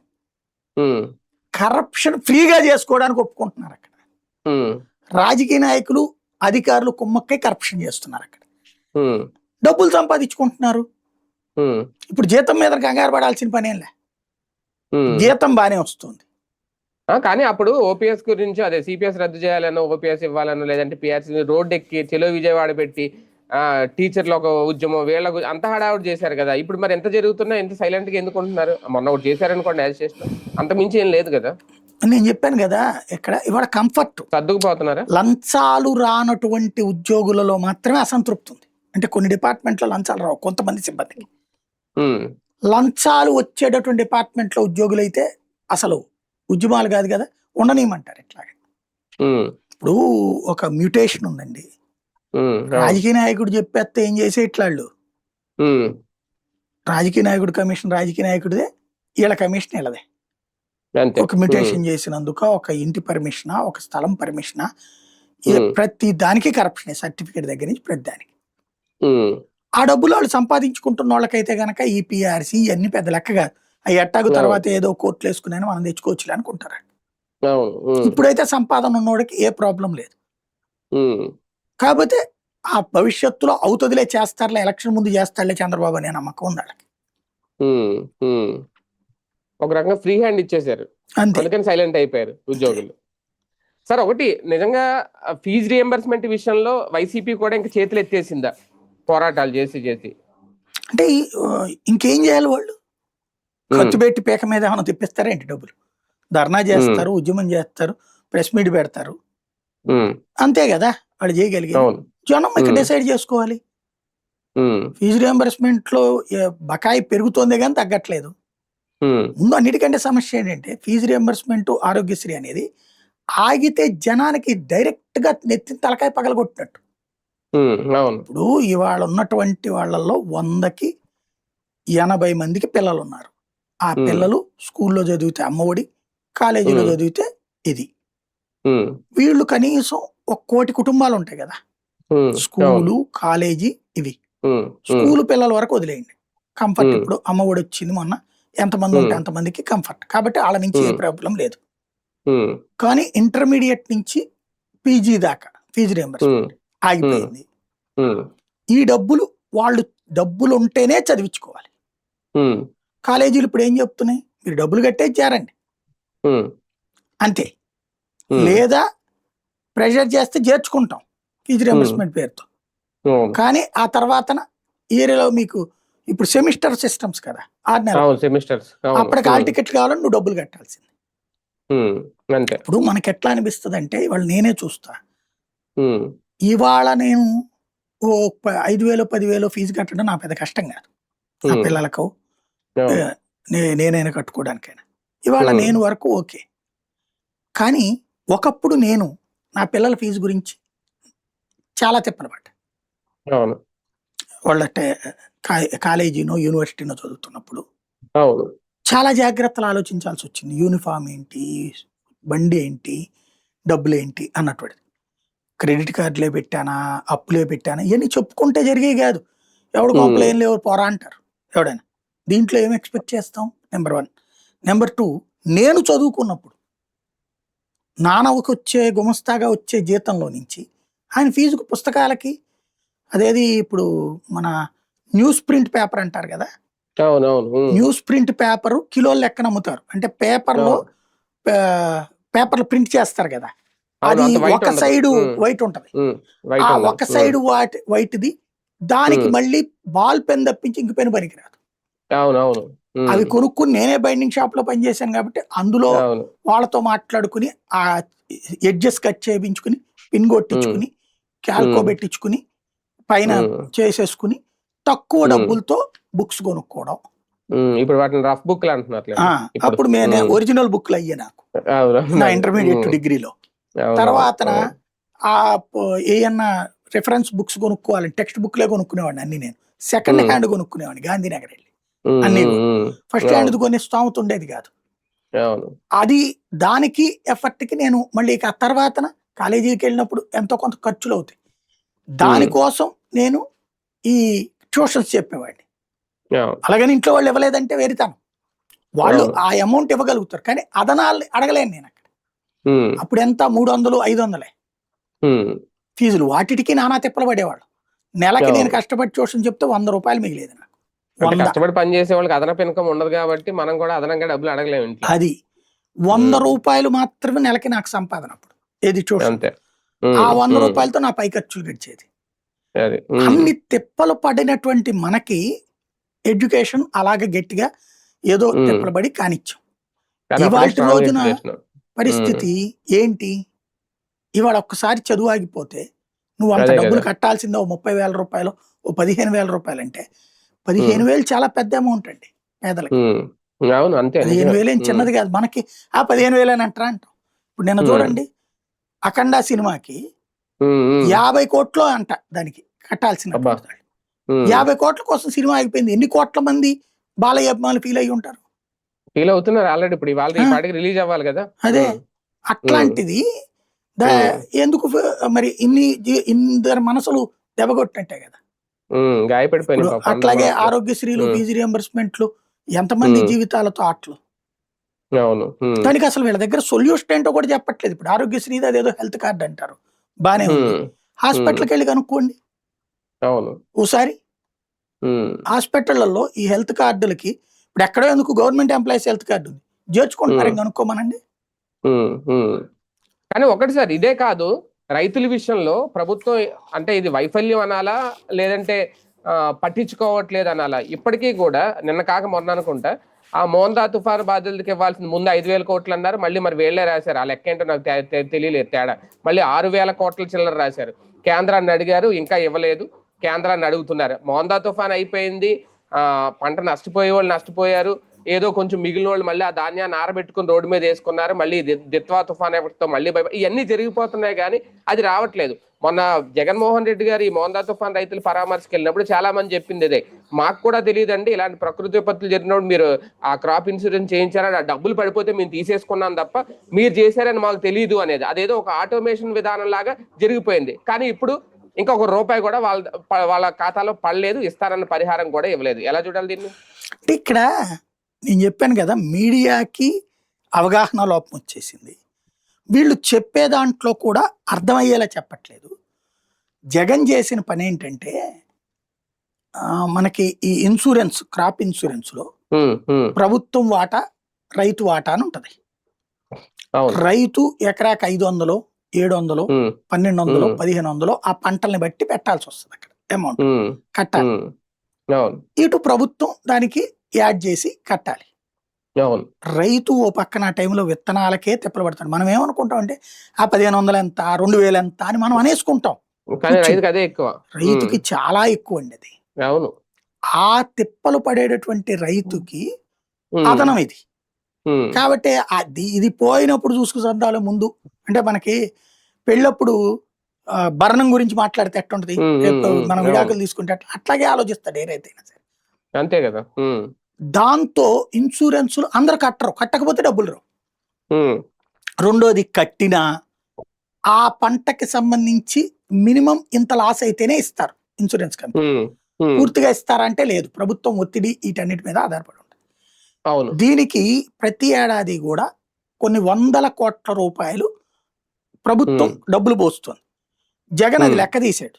తీసినప్పుడు ఉమ్, 500 ఉమ్, కోట్లు ఎంతో ప్రతి ఏడాది మనం ఖర్చు పెడుతున్నాం ప్రతి సీజన్కి ఉమ్, ఇన్సూరెన్స్కి. ఉమ్, తీరా చూస్తే నష్టం వాటిల్లుతున్నదేమో 1000 కోట్లకు 1200 కోట్లకు అయితే, లేదు అవును. 300 కోట్లు 400 కోట్లనే అనుకుందాం. అందరికి వీళ్ళు పరిహారం ఇవ్వట్లేదు. ఉమ్, ఇన్సూరెన్స్ కంపెనీ 200 కోట్లు 300 కోట్లు మిగుల్చుకుంటోంది తప్పించి, అవును. ఉమ్, రైతు మాత్రం ఉమ్, నష్టపోతూనే ఉన్నాడు. ఉమ్, అది కూడా ఇప్పుడు ఇన్సూరెన్స్ అంటే వచ్చే ఏడాది దాకా సాగదీస్తారు వీళ్ళు, అవును. కంపెనీ వాళ్ళు. ఉమ్, ఉమ్, ఎందుకంటే వీడికి ఈ 500 కోట్లు వడ్డీ వేసుకున్న వాడికి బోల్డ్ అంత వచ్చేది కదా బ్యాంక్ వాడి. అవును, బోల్డ్ వస్తుంది వడ్డీ. రూపాయి వాడు రూపాయి వడ్డీకి రూపాయిన్నర వడ్డీకి ఇచ్చుకుంటాడు. అవును. 500 కోట్లు రూపాయిన్నర వడ్డీ అంటే ఎంత మిగిలినట్టు వాడికి. అబ్బా. అందుకని వాడు సాగదీస్తాడు కావాలని. ఉమ్, ఈ ఉమ్, ట్రిప్ ఇవాళ పెట్టిన దానికి వచ్చే ఏడాది జూలైకో అట్లా ఇస్తాడు వాడు డబ్బులు. ఓకే. దానికి జగన్ ఇవన్నీ ఎక్స్పర్ట్స్ తో కూర్చుని మాట్లాడి డెసిషన్ తీసుకుంది ఏంటంటే అసలు ప్రభుత్వమే ఒక ఇన్సూరెన్స్ కంపెనీ పెట్టేస్తానన్నాడు. ఓకే. అది కేంద్రానికి చెప్పాడు, ఏమంటే మీరు ఇస్తున్నారు కదా క్రాప్ ఇన్సూరెన్స్ కొంత అమౌంట్, అది మాకు ఇచ్చేయండి, నేనే ఇన్సూరెన్స్ కంపెనీ పెట్టేస్తాను రాష్ట్ర ప్రభుత్వం తరపున అని అడిగాడు. అవును. రైతుల నుంచి మేము కలెక్ట్ చెయ్యం, మీ డబ్బులు మా డబ్బులు కలిపేసేస్తే సరిపోతుంది అని చెప్పాడు. ఈ లెక్కలు చెప్పాడు అతను. 300 కోట్లు వాళ్ళు ఇస్తున్నారు, 200 కోట్లు ఇన్సూరెన్స్ వాడు మిగిల్చుకుంటున్నాడు, అవును. ఇది మనకి మిగులుతుంది కదా అని చెప్పాడు. ఉమ్, లేదా అసలు మీరు కూడా ఇవ్వబాక నేనే ఇచ్చుకుంటాను అన్నాడు. ఉమ్, కేంద్రం ఏముంది, నువ్వు ఇచ్చుకుంటే ఇచ్చుకో, మేము నీకు ఇవ్వం ఒకటి. ఉమ్, ఉమ్, రెండవది ఏం చెప్పింది కేంద్రం, ఇన్సూరెన్స్ రెగ్యులేటరీ యాక్ట్ కింద ఒక ప్రభుత్వం నిర్వహించడానికి అంగీకరించబడదని చెప్పింది, ఉమ్, కుదరదని చెప్పింది. ఓకే. ఇన్సూరెన్స్ కంపెనీని ఒక ప్రభుత్వం నడపడం కుదరదని చెప్పింది. దెన్ ఇతను ఏం చేశాడు, ఈ బడ్జెట్ లో క్రాప్ ఇన్సూరెన్స్ కోసం ఏదైతే పెడతారో ఆ అమౌంట్ ఒక బల్క్ అమౌంట్ గా అక్కడ పక్కన పెట్టేశాడు. ప్రకృతి వైపరీత్యం జరగగానే దానికి ప్రభుత్వం రేట్ ఫిక్స్ చేసేసి, ఇదివరకు ఏంటి ఆ ఇన్సూరెన్స్ కంపెనీ ఫిక్స్ చేసేది, ఏది విత్తనము ఇవన్నీ కలిపి లెక్కేసి దాంట్లో 30% 40% అనౌన్స్ చేసి అందులో 20% 30% ఇచ్చేది. ఇప్పుడు ప్రభుత్వం నిర్ణయిస్తుంది రేట్ ఎంత అనేది. క్రాప్ ప్రభుత్వం కట్టేసింది అక్కడ, ఇన్పుట్ సబ్సిడీ పేరుతోనా లేకపోతే ఇన్సూరెన్స్ పేరుతోనా. అది జగన్ చేసిన యాంగిల్. దానికి వీళ్ళు అప్పట్లో ఏం గొడవ చేశారు, క్రాప్ ఇన్సూరెన్స్ కట్టలేదు ఈ ప్రభుత్వం దుర్మార్గం అన్నారు. అతని మొక్క చెప్పినా అర్థమయ్యేలా ఎక్స్ప్లెయిన్ చేయడం ఎవరికి సాధ్యం కాలేదు. అది అవును, మీడియాకి అర్థమైనా అర్థం కానట్టు నటించింది. అలాంటి ప్రచారం చేయరు కదా. ఇప్పుడు వీళ్ళు ఏం చేశారు, ఆ ఇన్సూరెన్స్ తీసుకొచ్చేసేసి క్రాప్ ఇన్సూరెన్స్ ని మళ్ళీ రైతులతో బిగిన్ చేశారు. రైతులు చాలా మంది కట్టలేదు, వాళ్ళు కట్టిన దానికే కదా వీళ్ళు ఇచ్చేది యాడింగ్. కట్టనప్పుడు ఆటోమేటిక్ వాళ్ళకి డబ్బులు రావు, పరిహారం రాదు. అదేంటి నీవే కదా తప్పంటారు. జగన్ టైంలోనూ కట్టలేదు వాళ్ళు పాపం, కానీ పరిహారం వచ్చిందిగా మరి. అదేనేది జగన్ టైంలో కట్టకుండా పరిహారం రావడానికి రీజన్ అది. అది అవును, అదే కదా. ఇక్కడ వీళ్ళకి కట్టకపోతే పరిహారం రాదు, ఎందుకంటే వీళ్ళు ఇవ్వరు వీళ్ళ డబ్బులేమి. అది అవును, అది తేడా. వీళ్ళు ఇన్సూరెన్స్ కంపెనీకే ఇస్తారన్నమాట. అవును అవును.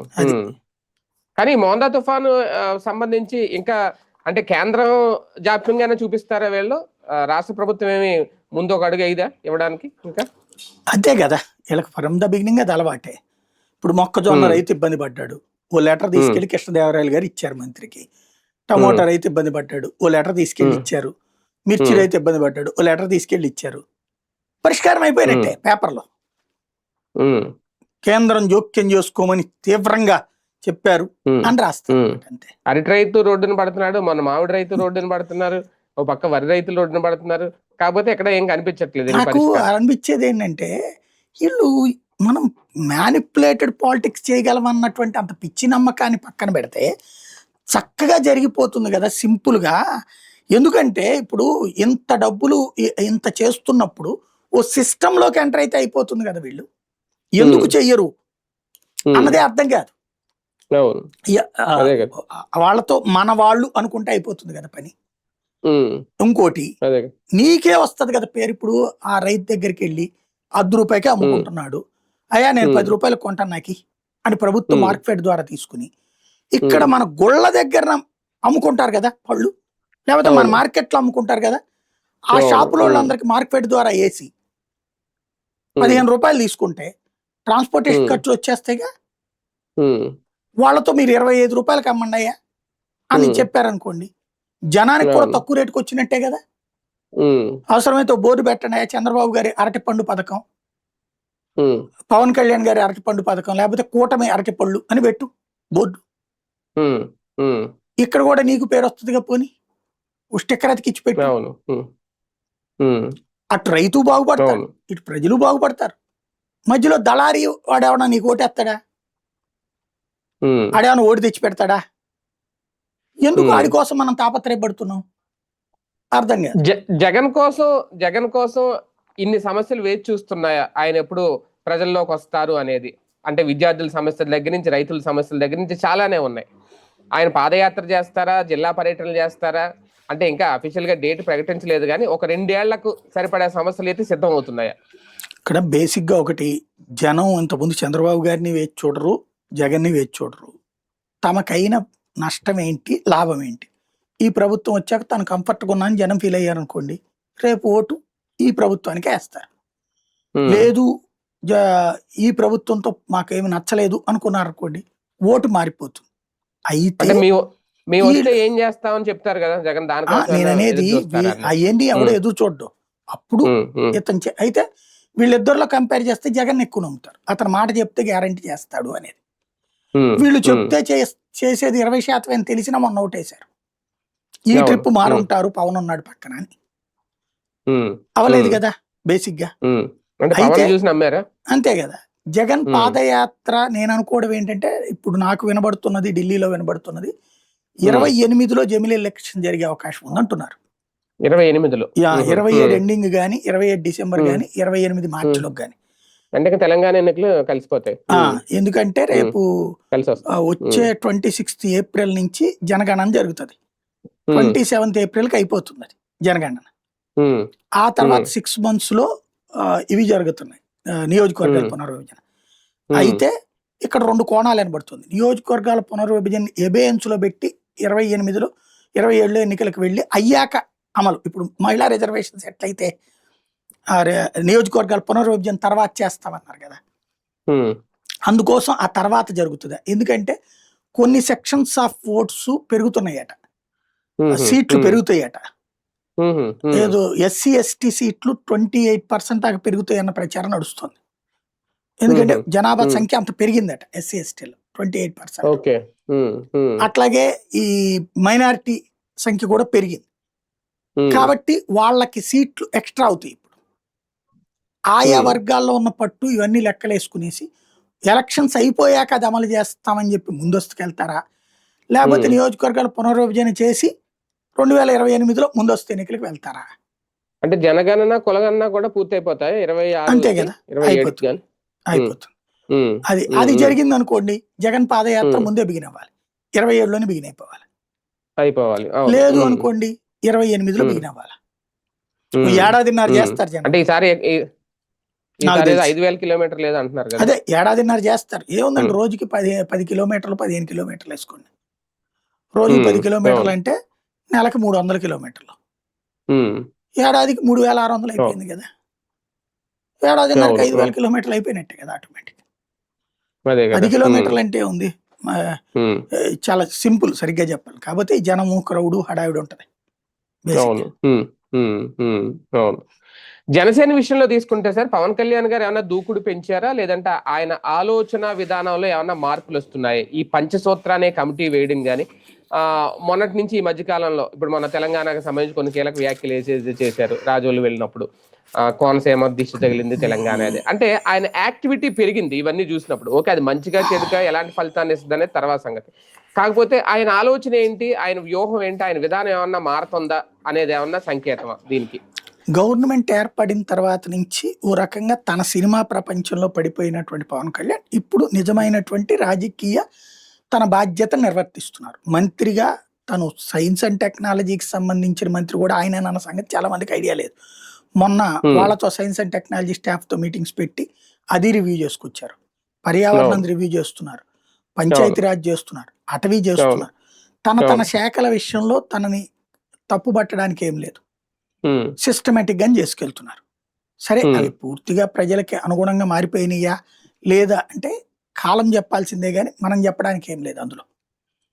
ఎందుకంటే అంతా బానే ఉందని ఆయన ఫీల్ అవ్వచ్చు, ఆయన అభిమానులు ఫీల్ అవ్వచ్చు.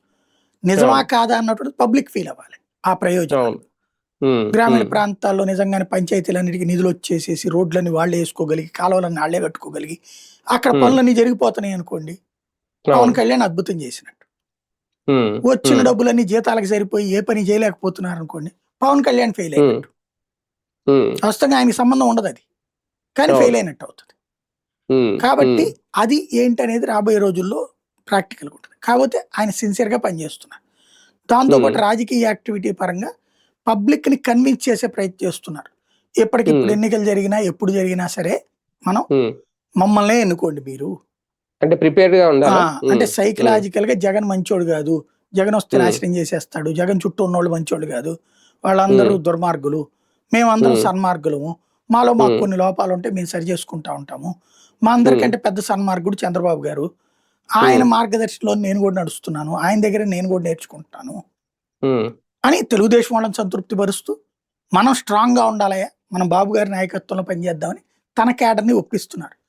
15 ఏళ్ల పాటు కూటమి ఉంటేనే రాష్ట్రం బాగుపడుతుంది అనేటటువంటిది కన్విన్స్ చేసే ప్రయత్నం కంటిన్యూ చేసుకొస్తున్నారు ఆయన. అంటే ఇది ఈ 5 మ్యాన్ కమిటీ ఏదైతే ఉందో పంచసూత్ర, ఇది పార్టీ కోసమా కూటమి కోసమా ఆయన వేసిన కమిటీ, లేదంటే ఒక కాపు సామాజిక వర్గం కోసమా? లేదు, పార్టీ కోసమే వేశారు. 5గురితో సరిపోదు అనేది నా వ్యక్తిగత అభిప్రాయం. కానీ ముందు అసలు లేని దానికంటే ఒకటి బెటర్ కదా, పంచాయతీ స్థాయి నుంచి పై దాకా 5గురితో ఒక కమిటీ అంటే ముందు అసలు మనం ఆ ఊరు వెళ్ళినప్పుడు ఎవరిని పలకరించాలంటే పేరు తెలుసుద్ది. అప్పుడు ఈ ఊర్లో జనసేన వాళ్ళు ఎవరున్నారు అంటే సో అండ్ సో ఈ 5గురు కమిటీ అనేది ప్రచారంలోకి వస్తుంది. అది మంచి పనే. అవును. అంటే ఇప్పుడు పిఠాపురంలో ఫస్ట్ ప్రయోగాత్మకంగా కమిటీ వేశారు సార్. అందులో ఉన్న 5గురిని చూసుకుంటే ఎంపీగా ఉన్న, ఇక్కడ కాకినాడ ఎంపీగా ఉన్న ఉదయ్ శ్రీనివాస్ ఉన్నారు. అలాగే ఆయన తుమ్మల బాబు, ఆయన ఇక్కడ జనసేన అధ్యక్షుడిగా ఉన్నారు. హరిప్రసాద్ గారు ఉన్నారు ఎమ్మెల్సీగా.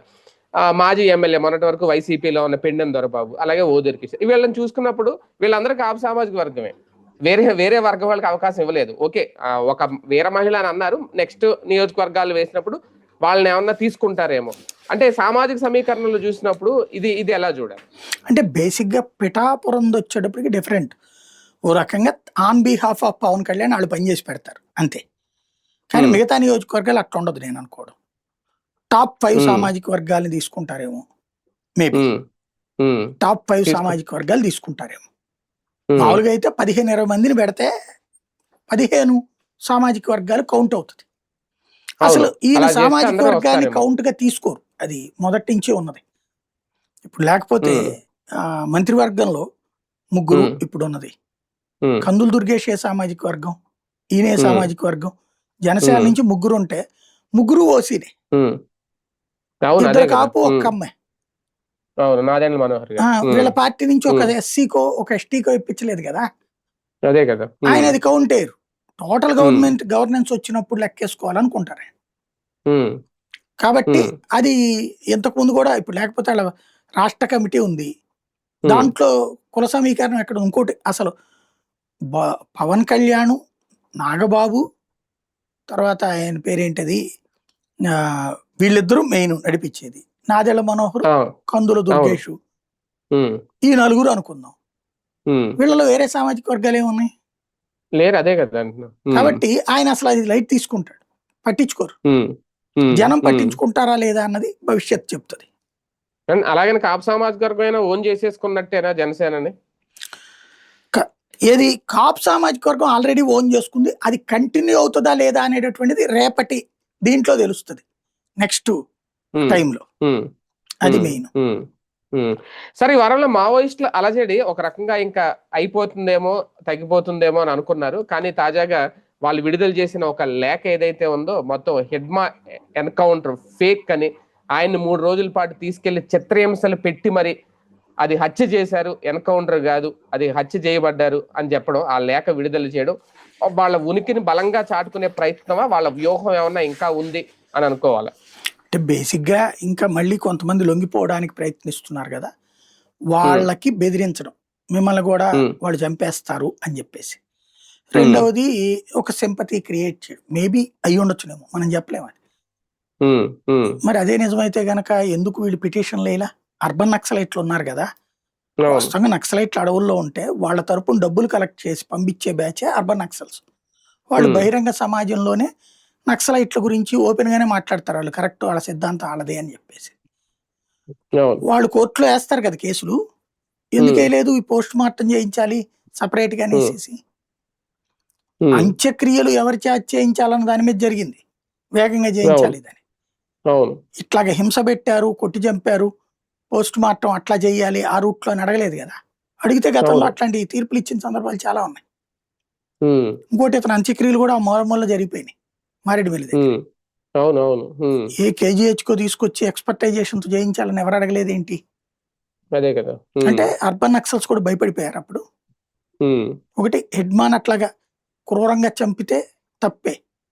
ఉమ్, సేమ్ టైం హెడ్మా చంపిన పోలీసులు, హెడ్మా చంపిన గిరిజనులు, వాళ్ళని ఉమ్. కాళ్ళు నరికి చేతులు నరికి చంపారు. అవును. ఉమ్, దానికి ప్రతీకారం కూడా అయి ఉండొచ్చు. యుద్ధంలో ఉమ్, ప్రతీకారమే అలవాటు అనుకుంటే ఇద్దరిది తప్పలేదు, ఉమ్, మానవతా దృష్టితో ఆలోచిస్తే ఇద్దరిది తప్పే. ఉమ్, ఉమ్. అంటే నక్సలిజాన్ని అంతం చేయడం అంత ఈజీ కాదు అని కూడా చెప్పే ప్రయత్నం ఏమైనా చేస్తున్నారా ఈ లేఖలు విడుదల చేసి? అది ఈ కాగితాలతో నేలకి గీసుకుంటారా? ఉమ్, 170 ఏరియాల్లో ఉన్నటువంటి నక్సలిజం ఇప్పుడు 11 ఏరియాలకు వచ్చేసింది. ఉహు, ఇంక వీళ్ళేదో ఉమ్, సాధిస్తున్నాం సాధించామని చెప్పుకోవడం అమాయకత్వం. ఒకటి, ఉమ్, ఫస్ట్ ఏంటంటే అమిత్ షా వ్యూహపరంగా చేయడం ఒక ఎత్తు అయితే, ఫస్ట్ ఉమ్, గ్రౌండ్ లెవెల్లో పబ్లిక్ నక్సలిజాన్ని డిజోన్ చేసుకోవడం ప్రారంభమై 10 ఏళ్ళు అయిపోయింది. ఉమ్, అంతకు ముందు ఏంటంటే తిండికి లేక, బట్టకి లేక, ఉండటానికి లేక, ఊర్లో అవమానాలు, అవహేళనలు, వివక్ష, వీటన్నిటిని సఫర్ అయినటువంటి జనం.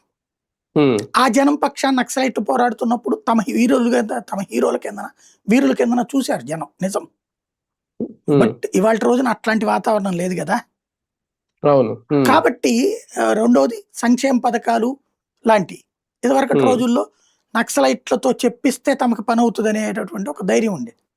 ఇప్పుడు ఉమ్. ఎవరితో అవసరం లేదు, ప్రభుత్వం ఇవ్వాలనుకుంటే డైరెక్ట్గా ఇచ్చేస్తోంది, ఏ ఒత్తిడి అవును. అక్కర్లేదు. ఉమ్, దెన్ ఉమ్. అట్లాంటప్పుడు ఇంకా భయం ఏముంది వాళ్ళకి, అవసరం ఏముంది? అదే. ఉమ్, అదే ఉమ్. ఇప్పుడు స్పష్టంగా కనబడుతుంది. అంటే ఆపరేషన్ కగారు అయితే కేంద్రానికి ఒక మంచి ఫలితాన్ని ఇస్తుందని అనుకోవాలా ఖచ్చితంగా ఇవన్నీ చూస్తే? ఆపరేషన్ కగార్ ఇప్పటికీ 95% సక్సెస్, ఓ ఉమ్, ఉమ్, 5% మిగిలి ఉంది, ఉమ్. అవశేషం మా అనమాట. మార్చి నెలాఖరుకు తెలుస్తుందేమో అయిపోతుంది. ఏంటనేది. సార్ విషయంలో, స్పెషల్ ఇంటెన్సివ్ రివిజన్ విషయంలో మమతా బెనర్జీకి కాస్తంత రిలీఫ్ ఏమన్నా వచ్చిందా? నిజంగా ఒత్తిడి తట్టుకోలేక కొంతమంది అధికారులు కూడా ఆత్మహత్యలు చేసుకోవడం, ఆత్మహత్య ప్రయత్నాలు చేయడం వంటివి జరిగినాయి అని చెప్పి ఈసీ నమ్మిందా? అందుకే గడువు పెంచిందా? గడువు పెంచడానికి ఏం టెన్షన్ ఏం లేదు, అది ఇంకా కావాలంటే ఇంకో 4 రోజులైనా పెంచొచ్చు, ఎందుకంటే ఇప్పటికిప్పుడు ఎలక్షన్ ఏం లేదు కదా. ఉమ్, అక్కడ ప్రెషర్ పెరిగింది ఉద్యోగుల మీద ఎవరి వల్ల? తృణమూల్ కాంగ్రెస్ వాళ్ళ వల్ల, ఉమ్, ఈసీ వల్ల కాదు. ఉమ్, తృణమూల్ కాంగ్రెస్ వాళ్ళ వల్ల ప్రెషర్ పెరిగింది, ఉమ్, వాళ్ళకి టైం వల్ల కాదు ఆ ప్రెషరు. మేం చెప్పిన వాళ్ళందరూ బంగ్లాదేశ్ వాళ్ళని కూడా ఇట్లా రాసేయమని చెప్పడం వల్ల. ఉమ్, ఉమ్, అందులో ఆ సర్టిఫికేట్ అప్లికేషన్స్ లో కొన్ని పూర్తి చేయకపోయినా సరే ఓకే చేసేయమంటున్నారు, ఉమ్, దానివల్ల వాళ్ళు చనిపోయారు. దాన్ని మమత ఇటు ఉమ్. డైవర్ట్ చేస్తుంది. అవును. బేసిక్ గా ఏంటంటే అప్లికేషన్స్ ఇచ్చేసారండి, ఇంకా ఇవ్వని ఉమ్, వాళ్ళు ఉన్నారు, ఉమ్, దగ్గరగా 70-80 లక్షల మంది ఉన్నారు. ఉమ్, దానికే మమతా బెనర్జీ ప్రభుత్వం అబ్బెబ్బే వాళ్ళు ఇంకా అవ్వలేదు అంటే, రాయడానికి ఎన్ని రోజులు పడుతుంది? 1 సంవత్సరం పట్టుద్దా? ఉమ్. ఒక ఎగ్జామ్ రోజుకి 8 గంటలు పెట్టమన్నట్టు ఉందన్నమాట ఇది. సరే కానివ్వండి, కోర్టు కూడా పోయేదే ఉంది, ఇప్పటికిప్పుడు ఎలక్షన్ ఏం లేదు కదా. అదే సందర్భంలో సిబ్బందిని పెంచండి అని చెప్పింది అదే ప్రభుత్వానికి. కావాలని మీరు సిబ్బందిని తక్కువ ఇచ్చి వేగంగా పని కాలేదంటే ఎట్టగా అని అడిగింది. ఎందుకంటే ఎలక్షన్ కమిషన్ ఉద్యోగులు అంటే ఎవరు ఉండరు, రాష్ట్ర ప్రభుత్వ ఉద్యోగులు, ఎలక్షన్ కమిషన్ ఉద్యోగులు. కావాలని డ్రాగ్ చేసింది ఆవిడ అనుకుంటుంది ఏంటంటే ఈ రచ్చ ఎలక్షన్ దాకా సాగదీయాలని. అప్పుడు ప్రయోజనం అనుకుంటుంది ఆవిడ. చూడాలి అది చేస్తారు. పశ్చిమ బెంగాల్లో తనకు తిరుగులేదు, బెంగాల్ టైగర్ అనుకునేది ఇది ఓన్లీ ఒక సర్ర అనే దానికి ఎందుకెంత వణికిపోతున్నారు, ఎందుకెంత భయపడుతున్నారు? ఆవిడ నియోజకవర్గంలో 41,000 మంది తేలారు బంగ్లాదేశ్ నుంచి వచ్చేట్లేదు. ఆవిడ ఒక్క నియోజకవర్గం మొన్న గెలిచింది ఆవిడ. అందులో 8,000 మంది, ఈవిడ గెలిచింది 8,000 ఓట్ల తేడాతో. మమతా బెనర్జీ గెలిచింది 8,000 ఓట్ల తేడాతో. మొన్నటిసారి మమతా బెనర్జీ సొంత నియోజకవర్గం ఇదే సువేంద్ర అధికారి మీద పోటీ చేసి ఓడిపోయింది కదా. ఓడిపోయిన తర్వాత మళ్ళీ తన నియోజకవర్గాన్ని వదిలేసి సింగల్ గానే పోటీ చేసి ఓడిపోయింది. చివరికి మళ్ళీ సీఎం అయ్యాక వేరే నియోజకవర్గంలో పోటీ చేసినప్పుడు 8,000 ఓట్ల తేడాతో మాత్రమే గెలిచింది ఆవిడ. ఆ 8,000 ఓట్ల తేడా ఉన్న చోట 41,000 మంది అప్లికేషన్స్ రిటర్న్ ఇవ్వాల సర్వే. అంటే అర్థం ఏంటి? వాడు దొంగ ఓటర్లని. మరి ఇప్పుడు వాటితో గెలుస్తున్నప్పుడు మమతా బెనర్జీకి ప్రాబ్లమే కదా. అందుకోసం ఆలస్యం చేస్తుంది ఆవిడ. కేంద్రం కూడా క్లియర్ సంకేతం ఇచ్చేస్తుందా సార్, ఇక ఏ రాష్ట్రంలో అయినా ఈ సర్ర అయితే కంటిన్యూ అవుతుంది అని? ఇది కేంద్రానికి ఏం సంబంధం లేదు, ఎన్నికల సంఘం ఎన్నికల కమిషన్ క్లియర్ అది ఇక మార్చేది ఏం లేదు, అయిపోతుంది. అంటే ఒక రకంగా ఏరువేత అంతే. దీన్ని ఓట్ చోర్ అనుకున్నా ఏమనుకున్నా వెనక్కి అయితే తగ్గదు. అంతే. రైట్ చూద్దాం. మొత్తానికి ఆంధ్రప్రదేశ్ రాజకీయాలే కాదు, అటు దేశవ్యాప్తంగా కూడా రాజకీయాలు హీట్ ఎక్కుతున్నాయి. ప్రధానంగా నిజంగా 2028లో జమిలీ ఎన్నికలు జరుగుతాయా? అదే కనుక జరిగితే మొత్తం దేశవ్యాప్తంగా ఉన్న అన్ని రాష్ట్ర రాజకీయాల్లో కూడా ఎలాంటి మార్పులు చోటు చేసుకుంటే జగన్మోహన్ రెడ్డి త్వరగా ప్రజల్లోకి వెళ్ళి ఆ కార్యక్రమాన్ని కూడా పూర్తి చేస్తారా, పాదయాత్ర ఎప్పుడు ప్రారంభిస్తారు? ఇవన్నీ కూడా వేచి చూడాల్సిన అంశాలు. ఇది ఇవాల్టి వీకెండ్ విత్ జర్నలిస్ట్ సాయి.